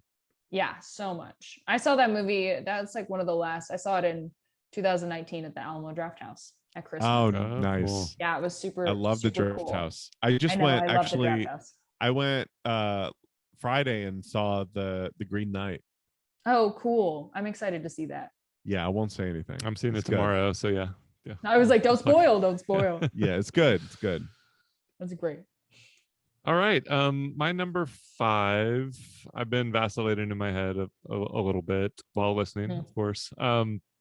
This is like my friend just watched The Master for the first time the other night, and I was trying to think of which Paul Thomas Anderson movie to include, and he just like didn't even realize what he was watching when he put it on and was texting me and my friends about it the whole way through, just blown away. And he didn't even like, somehow he overlooked the fact that it was a PTA movie, and it just kind of reminded me of how exciting it was to see is this a those Christmas movie? performances.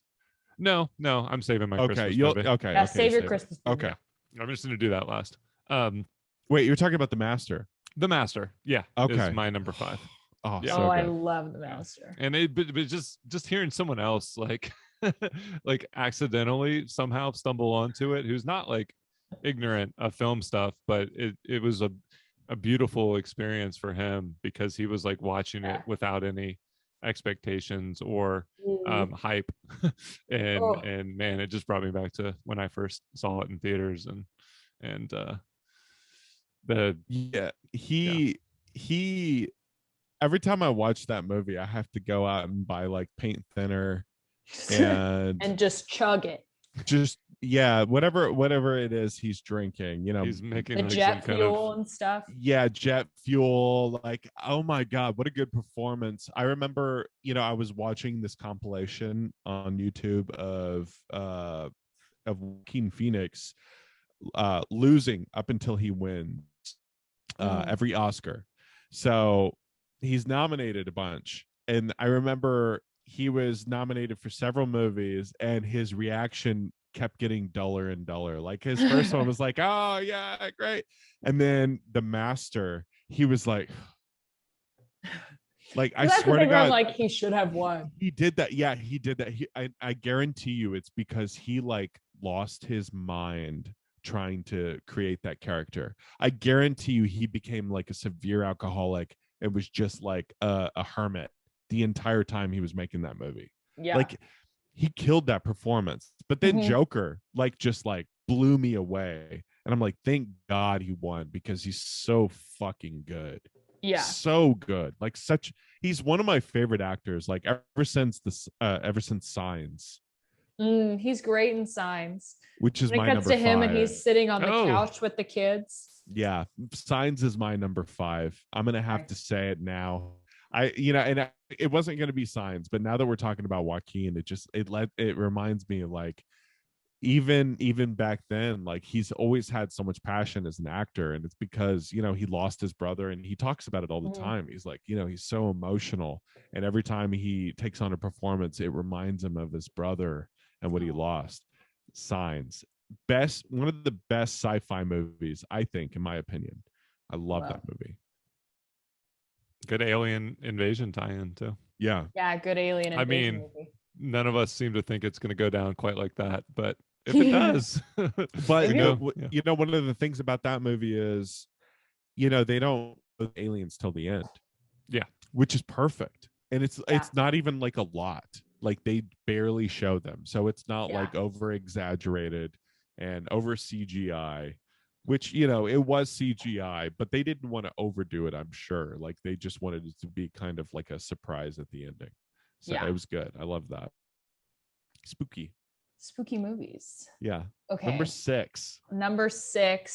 I think my number 6 is another Joaquin movie, To Die For.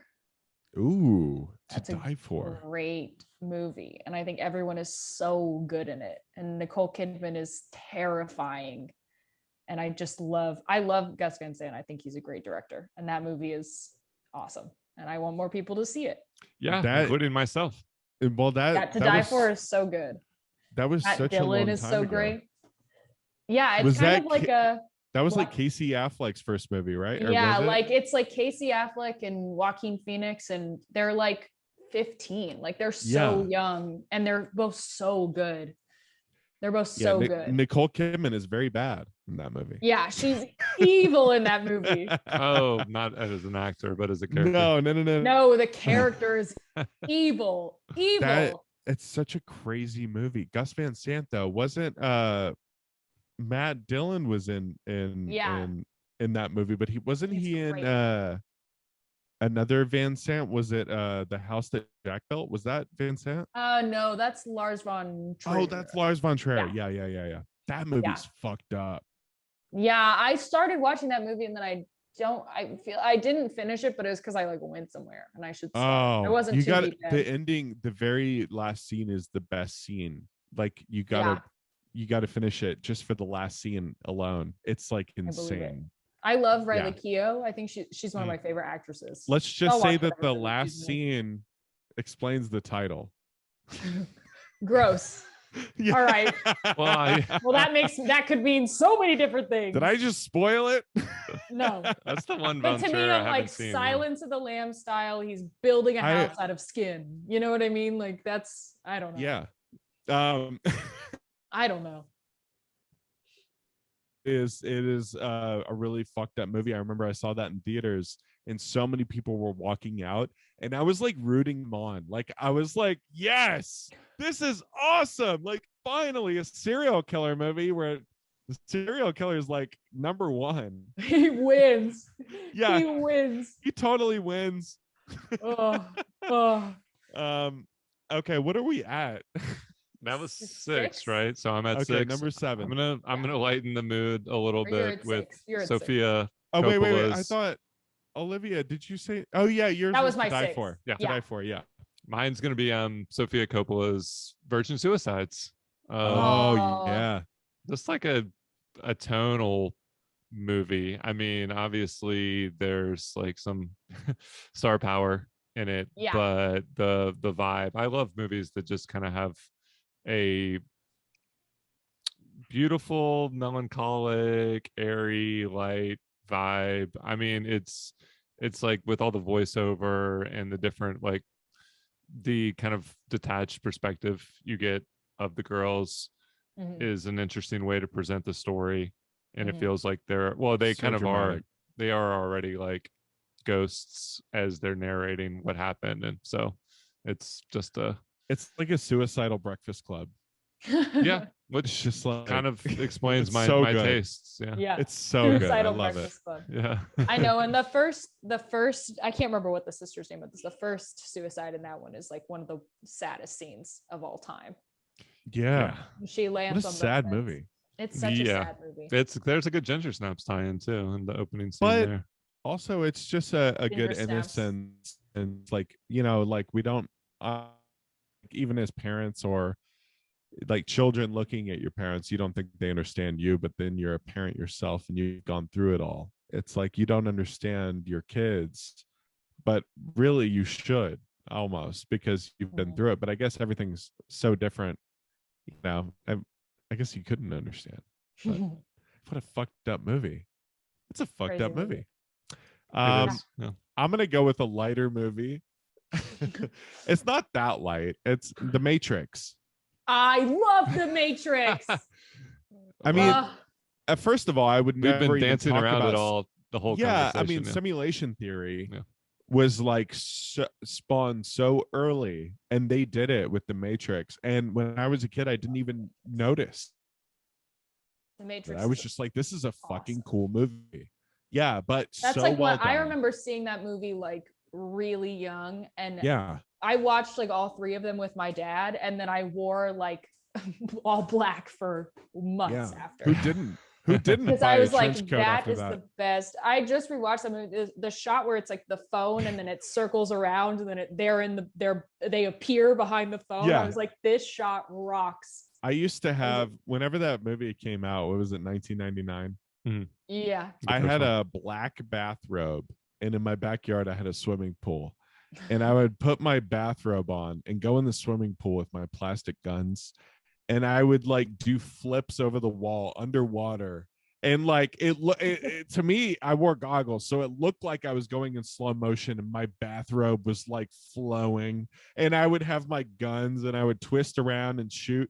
It was like an incredible experience. Seeing that movie changed Hollywood completely and the way that they film movies. I mean, if we didn't have The Matrix, movies wouldn't be like what they are today.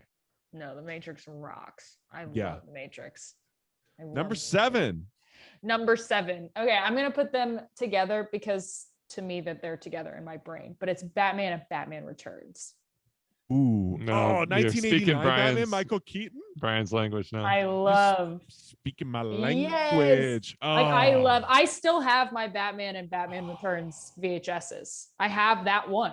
Oh my god. And I love them. I like, when she spray paints her apartment black as a little kid, I was like, this is awesome. Why can't I do this in my room? They're both so good. Did you ever watch it on VHS?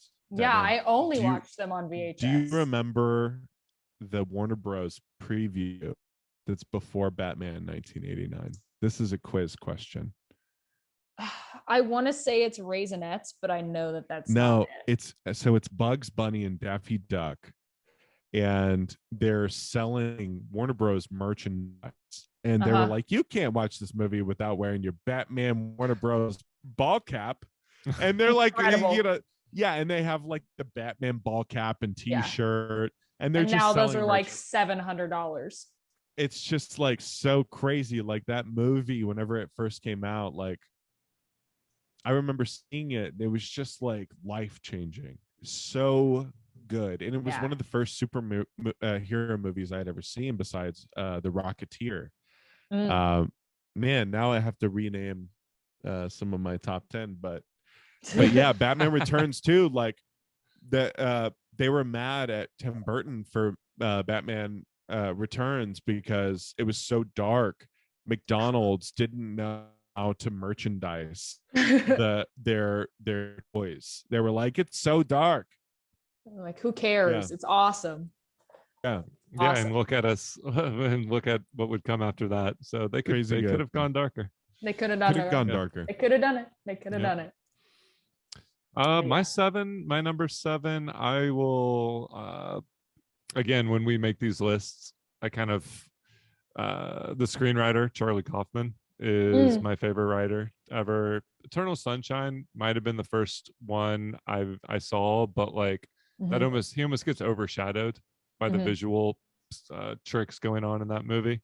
So it's usually between Malkovich, but I'm going to go with adaptation this time because the dual Nick Cage performance as Charlie Kaufman and Donald Kaufman, his twin brother, is just the perfect amount of meta kind of commentary. He often inserts themselves into the movie, but this is the one case where he is like, his persona is the star of the movie, although channeled through Nick Cage, which is just a weird power play, but Nick Cage looking as bad as he possibly can look and frumpy on purpose.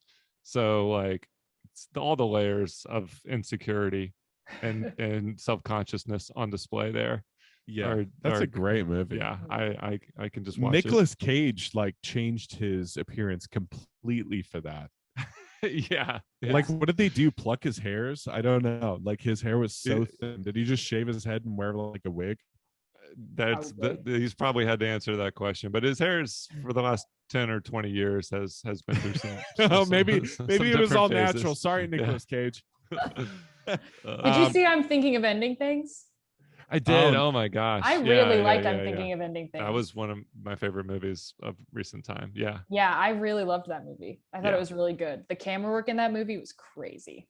Yeah. So in the last two movies he's written, or maybe starting with Anomalisa, he's directed as well. And that movie was like, I remember reading the book and being tripped out by, kind of the twisty narrative in the book. But the way they do that in the movie is really clever and artistic. So yeah, I haven't seen that yet. Yeah, it came out on Netflix on my birthday last 2020. year. Yeah, it's like really September good. 4th release. I remember it because I was like, happy birthday to me. Yeah, happy birthday it was to me. September 4th. Wow. And I love Jesse Plemons. He's one of my favorite actors. He's from Texas too. My number 7 is Adventures in Babysitting. Ah, I think that is just it's one of the best comedies besides Raising Arizona with Nicolas Cage. But I love that movie. I love Elizabeth Shue. So 80s. And it was one of those movies, like every time we went on a family vacation, like if we were driving to go to Colorado to go skiing, Dad would have a TV VCR in the back of the Suburban, and he would hook up his video camera, which he recorded Adventures in Babysitting onto. Like he had this little tape that had it on there, and he would always play that for us.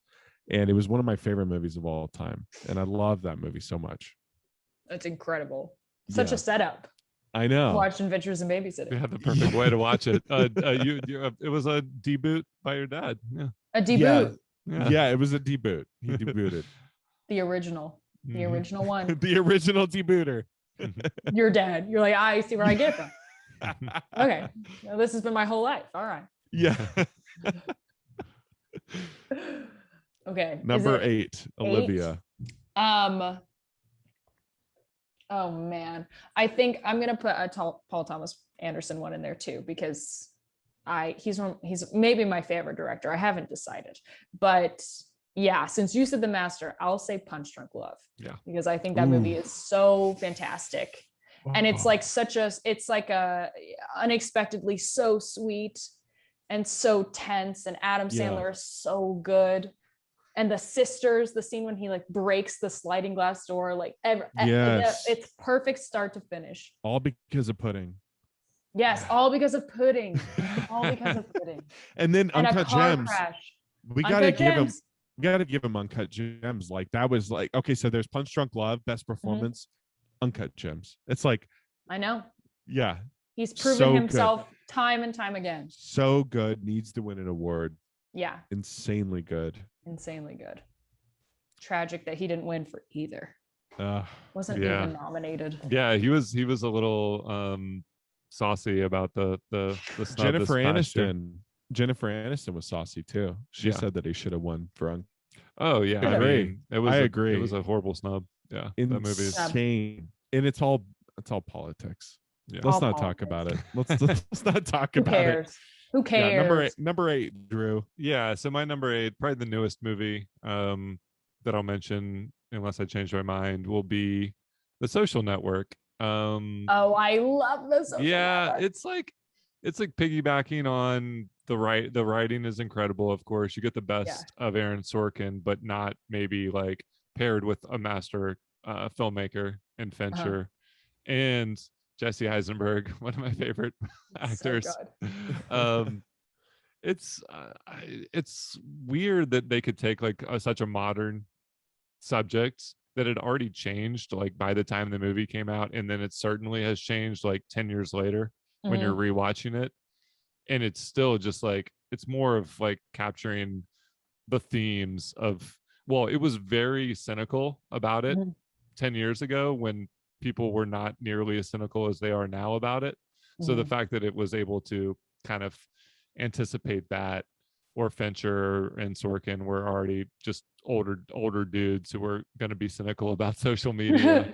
Had that working for them, and the movie is just, all that said, it's like really fun to watch. I mean, it's got like the courtroom drama element cut together with the origin story, just a really fun like origin story that we all were there for versus something like older. So yeah, I can watch that movie anytime it's on. One of the best scores ever. And I the score, love them. On top of all that, whoa. Best scores ever. Yes. Let's not go. We can agree to disagree, but it's one of the best scores ever. Blade Runner. I've never seen Blade Runner. The original Blade Runner. Listen to the score, and then Uncut Gems also. Yeah, the Uncut Gems. There's a lot of good scores out there. There's a lot of good scores. You're right. But Trent Reznor and Atticus Ross know how to make a score. The Gone Girl score. It's true. Shut up. Yeah. Great score. The best. I have all their scores on vinyl. That's how invested Drew I am. and I, we do episodes called Movie versus Music. And we will talk about how impactful the movie was versus the music and which is better. Could we watch or listen to more? Interesting. Yeah, the last one we did was Uncut Gems or Daniel LaPatton's Great score. And I'm just like, dude, I could listen to that score. I listen to that score when I mow my lawn. Yeah, like I listen to it all the time. I did a lot of quarantine walks to the Uncut Gems score. Yeah, it's so crazy good. There's a video of him online explaining how he scored the scene where they fight in the street and Julia Fox walks off alone. That's a great video. Oh, I know. I watched all of it. So good. I play music myself, so I hate him for how good he is. I really do, because I try to play similar music. Like that's my style. I do like cinematic stuff. And so like whenever I hear that, I'm just like, man, I could be so much better. And I kick myself in the ass. My number 8, I'm going to open up a beer to, is Leaving Las Vegas. Another Nicolas Cage classic. Wow, he is winning this segment. Dude, that movie is one of the best performances I've ever seen on film. I haven't seen that, but that's one of my dad's favorite movies. He's You've like, never seen Leaving Las Vegas? No, because we watched Honeymoon in Vegas over quarantine. My dad was like, let's double feature this with Leaving Las Vegas. Yes. I don't know if I'm in the right mindset to do such a total shift. Our last episode was Will It sequel, Honeymoon in Vegas and Leaving Las Vegas. Will Leaving Las Vegas sequel to Honeymoon in Vegas? And yes, it will. Yes. If you watch Honeymoon in Vegas and watch Leaving Las Vegas exactly after that, it makes sense. It makes sense. It's almost like it's just like continuing the story. Yeah. It's so good. You got to watch it. If your dad wants to double feature your appearance on this podcast with the one before, and if you want to listen to the last episode before, I'm like, y'all can have my dad on. He'd be able to talk about this all day. We'll have your dad on. Have him on. Yeah. Invite him. All right. I'll be like, I have an appearance request for you, Kev. Number 9. Oh man, number 9. Okay, I'm gonna throw out a Quentin Tarantino one. Ooh, and it's one that I was going there too. Yeah, I just watched this recently and I was like, people don't love this the most, but I thought it was awesome. Jackie Brown was so good, but I am gonna say Death Proof, because Jackie Brown was so good. But Death Proof, like that by the end, Death Proof was over. Is that it right there? Yes, this is a great cover. Wow, I loved Death Proof. Like I like stood up at the end. I was like, this movie rocked. It's so good. The payoff is incredible. Like. And he's so scary and so funny in it. And it's just, I love it. And I love Austin because I lived there for a little bit and it was fun to like watch. Me too. It loves Austin. Yeah, I lived there while they were filming that. And that's so cool. I used to go to the Texas chili parlor all the time because it does literally have the best chili in the world. But the funny thing is, the Texas chili parlor, they film Gueros. Yes. It's like, yes. Yeah, but it's Death Proof is like a dad movie. It's Yeah, like I love it's got the Death Proof. best car chase scene ever. Yes. And it's like before that, my dad was always like, Ronan, it's got the best car chase scene ever. Ronan, you gotta watch it with me. And so I watched it as a kid, and I'm like, yeah, it's pretty good. But then I watched Death Proof with him, and he's like, this is better. You're like, this is a great car chase scene. Yes. It's just so good. It's just so good. And the dialogue, and then when he's eating the nachos. Yeah. You know, and when like it that flips from like black and white back to color, like I just love all the little, it's just like a real quirky movie. And I feel and like another it's cool like, thing is he doesn't use CGI. So whenever the two cars were No. crashing into each other, it was real cars. They had, Yeah. I think he said they had 7 of the same car, and they So had crazy. to crash it several times, but they used like dummies Mhm. inside of the car whenever they crashed it with several camera views. Yeah. And it was all like real, no CGI.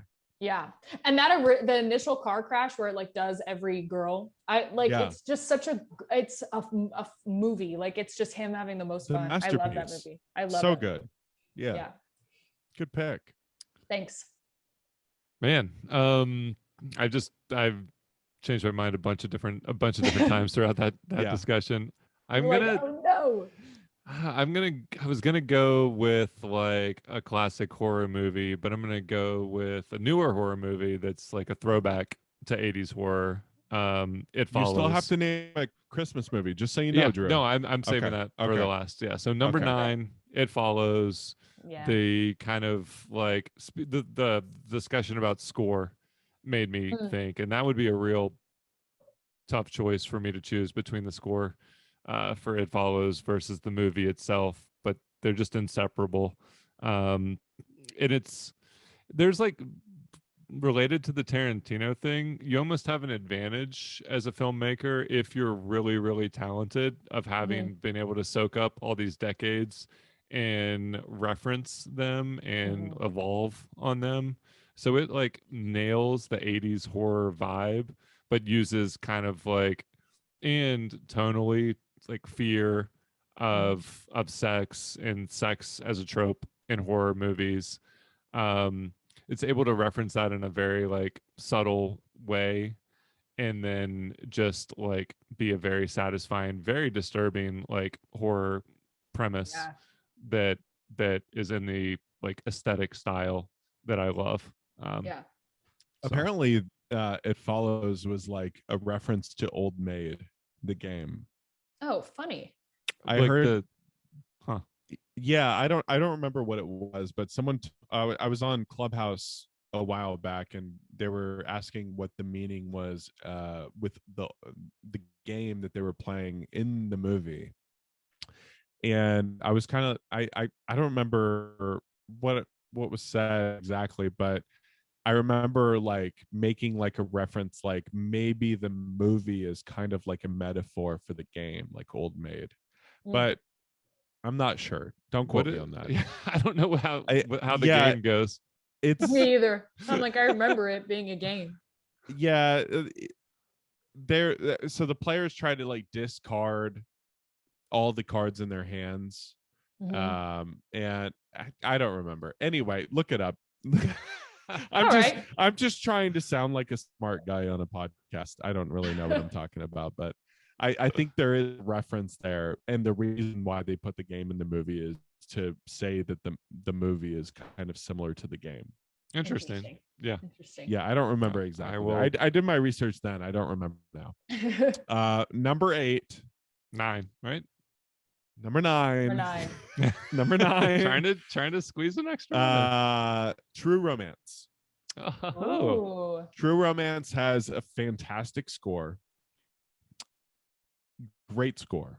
Yeah. And it's a great movie. And it's one of the movies that Quentin Tarantino wrote when he was able to sell it and make Reservoir Dogs. Yeah. So if it wasn't for True Romance, Quentin Tarantino would not be Quentin Tarantino. Yeah. Basically. That's very true. Yeah. I've never seen that movie, and I need to. Very bad. Oh. It gets referenced every day.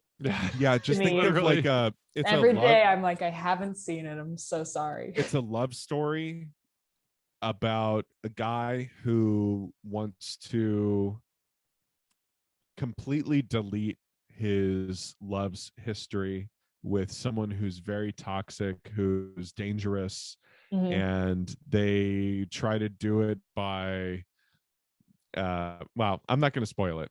I'm not going to spoil. It's going to spoil everything. Just watch it. Just watch it. You'll love it. It's a really good movie. All right, number 10. This is it. My hands are sweating trying to think of my. I know. 10. I didn't even say Sleepless in Seattle. I saved the Christmas one because I knew I would.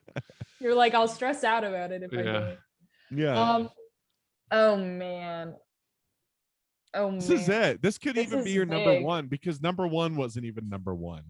You know, no, Point Break is my number one. I'm deciding it now. It's going to be my number one. Every time I watch it, I feel the same feeling, which is like, yes, like huge, great. The skydiving sequence, I can't get into it. Oh God, it's so good. I can't get into it twice. Oh man, I'm so stressed. I think I'm gonna put a comedy in there because I haven't really done it yet. And there's like Game Night that came out just a few years ago. I think that movie is incredible, and it like so is good. Perfect. And every time I watch it, it never gets old. And that to me, that's like a barometer of a good movie. I'm like, no, this movie has like real staying power in my life. And I think it's genuinely very funny and so well cast. And it is. It's just it's just fun. Like it was a fun modern movie, and I love like John Francis Daley. I think like him being in Freaks and Geeks and then like going and making these really fun movies. I'm like, this is great. You know, like Freaks and Geeks, so good. Yeah. So because he's so good in Freaks and Geeks, and I'm like, it makes sense that he's a director now. Have you seen Undeclared? No, I haven't seen Undeclared. Oh my God, it's Freaks and Geeks, but in college. I know. I really need to see Undeclared. Undeclared is incredible. Can you stream that anywhere now? I don't know. Maybe. I don't know. If not, I'll figure something out and I'll send it to you guys. Yeah. Thanks. I watched it when it came out, but I haven't rewatched it because it just doesn't seem like it's been on anything. You know what? I'll do a VHS release and I'll send it to you guys. Perfect. It's a series. I got a box set of. Yeah, exactly. You know, I actually, so you said Game Night. I think the same thing. Like my comedy go-to is The Breakup with Vince Vaughn. Oh, really? I thought that movie was so sad. I watched it. I was like, this I thought you were gonna say Clue. No, I love that movie so much. That's like my go-to. Like if I don't know what to watch, I'm like, I need a comedy. I put on The Breakup. It's so funny. So funny. That is so funny. Yeah. No, I remember watching that and being like, I'm heartbroken. Oh, I'm heartbroken by The Breakup. All right, Drew, number 10. Number 10, you can guess, right? My Christmas movie. Gremlins? Yeah, it's Gremlins. There's no this isn't like a debate of what makes something a Christmas movie. It's just one of my favorite movies in general. It's like my earliest horror movie memory. I remember, watching it too young, a babysitter letting me watch it, having nightmares, her talking me down from the edge. And then watching it later, it's just, you get a whole new experience. You can like remember that it was legitimately like disturbing with the creature effects and stuff. You can kind of see what would have scared you about it as a kid. And just the fact that they would come out at dark.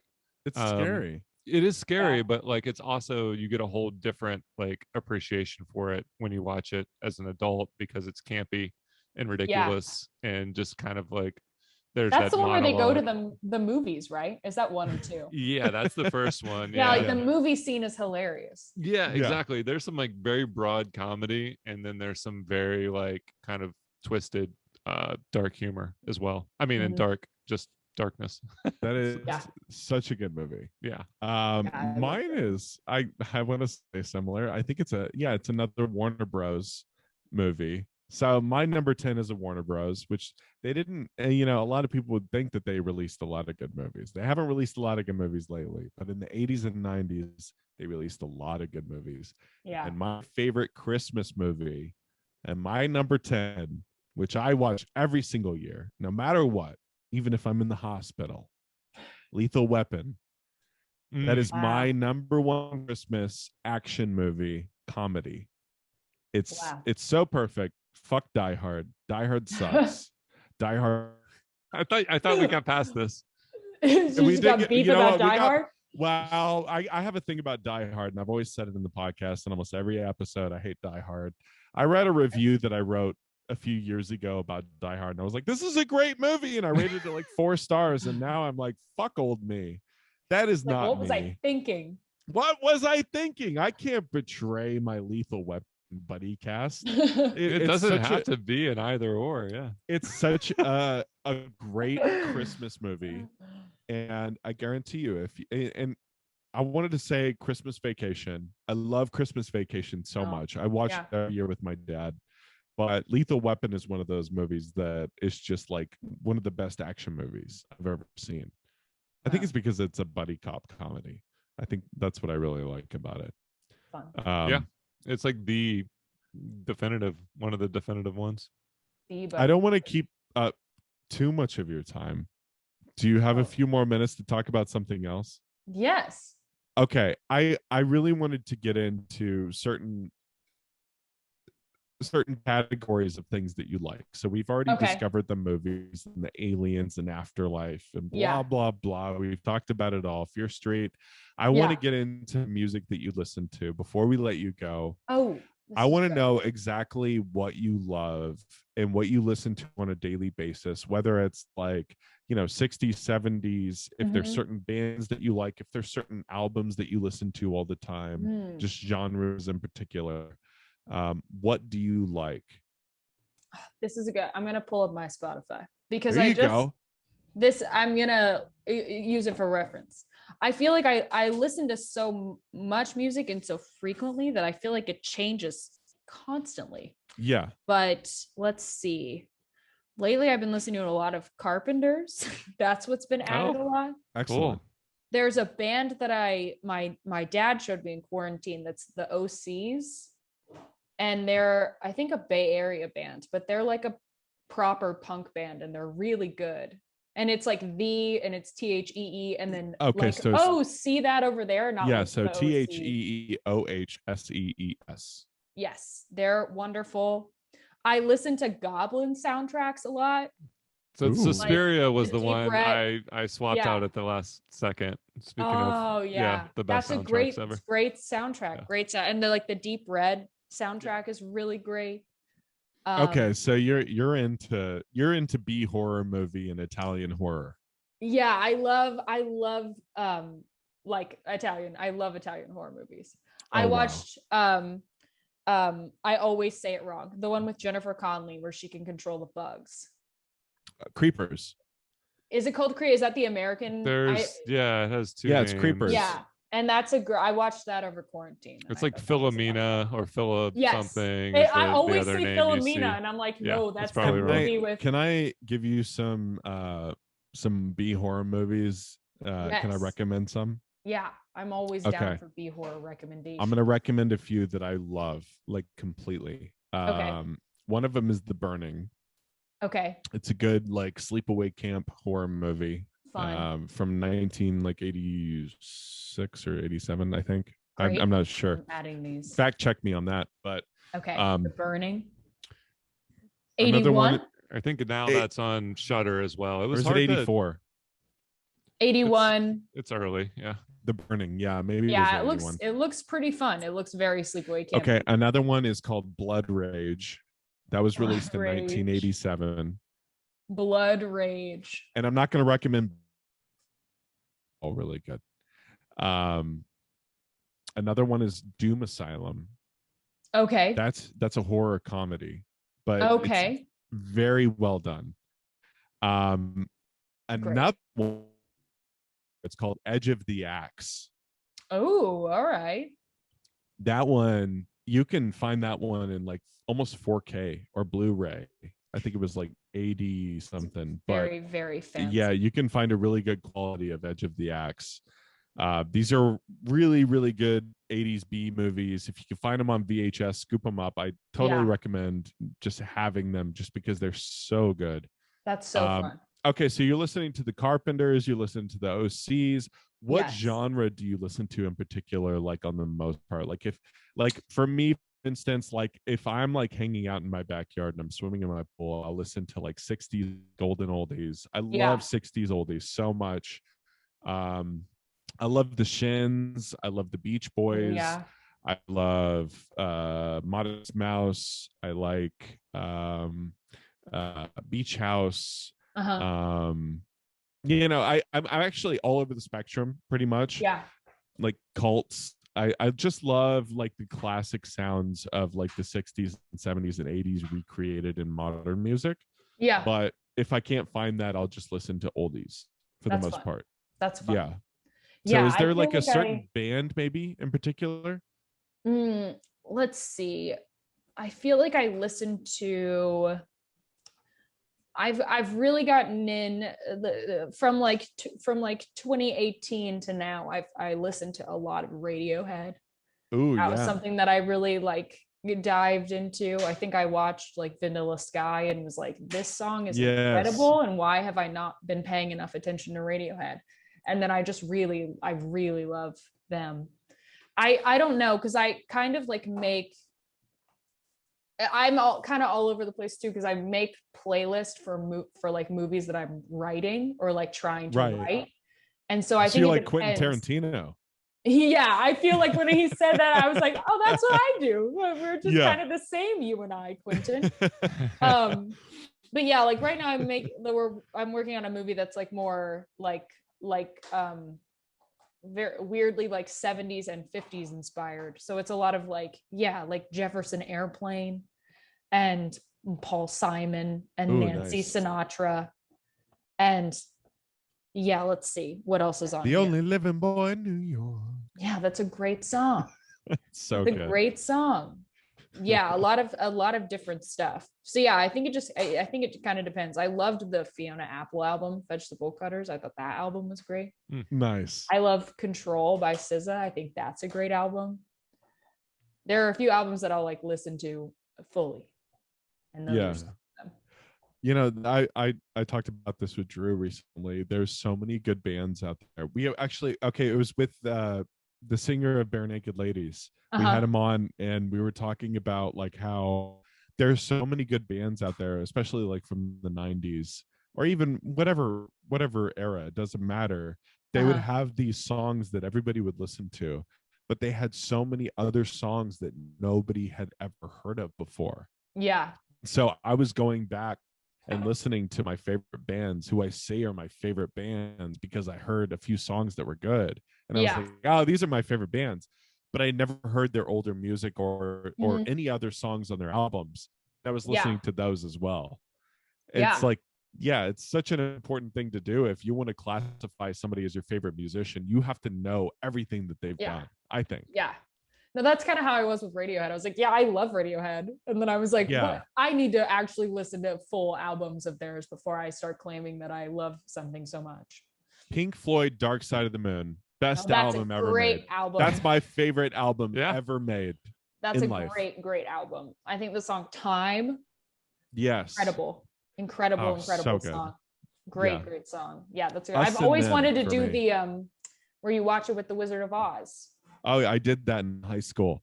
Does it work? Well, I remember I was on my way to a party. A couple of friends, I was a junior in high school. A couple of friends picked me up from my house. And they were like, have you ever listened to Dark Side of the Moon? And they were listening to it. And I was like, no, I never listened to it. And they put it on. And I was like, wow, this is really fucking good. And they were like, you should watch it with Wizard of Oz. And I was like, what are you talking about? They were like, it synchronizes with Wizard of Oz. And so they gave me a VHS tape with it synchronized. Oh, it was already on there. Yeah, and we got really, really stoned, and I listened to it, and I was just like, fuck, dude, this is like incredible. Like, this is just like the best thing I've ever seen and heard. Wow. Yeah, amazing experience. You can find it on YouTube. Oh, your experience? Yeah, you can find my experience on YouTube. Everything that ever happened. Like, I videotaped it. It's on there. I actually wore a GoPro my whole life. So if you want to watch my life, go to YouTube. It's streaming on YouTube / now. VCRWORLD. Okay, cool. That seems a practical use of time. What's your favorite album, Drew, ever? Ooh, Favorite band, favorite album? yeah. I was gonna say Harry Nilsson, favorite artist. Never heard of him. Yeah. Harry Nilsson. Yeah. Put the lime in the coconut. Wait, really? Yeah. Put the lime in the coconut. What else does Yeah. he sing? Well, and he has, I mean, I was still thinking in terms of movies. He's got that like one of my favorite movie scenes of all time is in the Rules of Attraction during the bathtub suicide scene and his song Without You. Yeah. Yes, that's okay. That's really good. Yeah. Oh, that's good. And then Ooh. well, I love the band First Aid Kit. So one of their albums, like Lion's Roar, I think is one of the ones I used to listen to on repeat when I had the Lion's Roar. I had the record of it and just played the record over and over at one point in my life. So wow, it's such a harder question to answer than movies. I feel like movies I think about that answer all the time, and with music, I can't live, living is without you. That's what it is. Nailed it. Yeah. Now I'm gonna tear up. I can't live. I'm gonna tear up. That is a heartbreaking scene. Yeah. Oh God, that's gonna make me cry, dude. Yeah. That's such a beautiful album. You did it to yourself. Song. Yeah. I haven't heard You the did it album, to but the yourself. song is good. Wait, Olivia, did you say your favorite album? Let me Just let think me of it. What? Come on, you know. I know. What if I was like the Social Network score? Oh, that's good. No, I feel like from like start to finish, my favorite album, I think is like an album that you listen to start to finish. I think it's maybe like Swimming or Circles, the Mac Miller albums, which are like his last two. Like I think those are as complete full albums. And like Circles, the last album he did, you're like the last note of the last song leads into the first note of the first song. So it literally is like a complete circular album. Oh, wow. Which I think is cool. Like musically, I'm like, it's so cool. And John Bryan worked on that album, and I love John Bryan. So it's by Mac Miller, Swimming and Circles, both albums. Both albums. They're like I'm gonna have last to check two those albums. out. They're really incredible. You know what you should do, and I'm going to tell the VCR World audience this now. Olivia, you should create a playlist for you that other people could listen to. I know people have been asking me to share my Spotify, and I'm like top 10. right. Create like a top 10 Spotify playlist for you, like what you like. Yeah. Because I mean, now that you're like an up and coming actress, I mean, you're gonna go on to do so many good things. People are gonna want to know what you're about. That's true. People are gonna want to know what you listen to, what you like. Yeah. And that's the whole point of this podcast, is to get to know you outside of the actress and outside of the character. Because that stuff, that's just government's feeding us aliens. Yeah, it's all just a facade. They want to know who you are because they like who you are. So maybe create a playlist, 10 songs. I'll listen to it. I'm sure everybody else will. Okay. And maybe I'll put it out with this. When this gets posted, I'll be like, I'll You totally should. You totally should. And I want to thank you so much for coming on. Thank you. Yeah, it was such a pleasure talking to you. You're so cool. You're so chill. You're one of the best guests that we've ever had. Like, oh my gosh, thanks. Yeah, you're so easy to talk to. It was so much fun. Drew, do you have anything that you want to add? I'm like, tell me more nice things about myself, Drew. I know. Why don't you add something, Drew? It was cool to talk to someone. I know we harped on the age early on, but we're someone that's a little out of our demo. But it turns out, we have a lot of the same cultural touchstones as it were. So Yeah. thank you. Buzzword Yeah. of the episode. It was Touchstones. it was a pleasure, and yeah, Thank just you. like This was so really fun. interesting to hear all your extracurricular interests. Oh, thank you. Yeah. Y'all too. This was literally so fantastic. Awesome. I love this Well, so much. thank you. Well, thank and you. obviously we're gonna stop recording now, but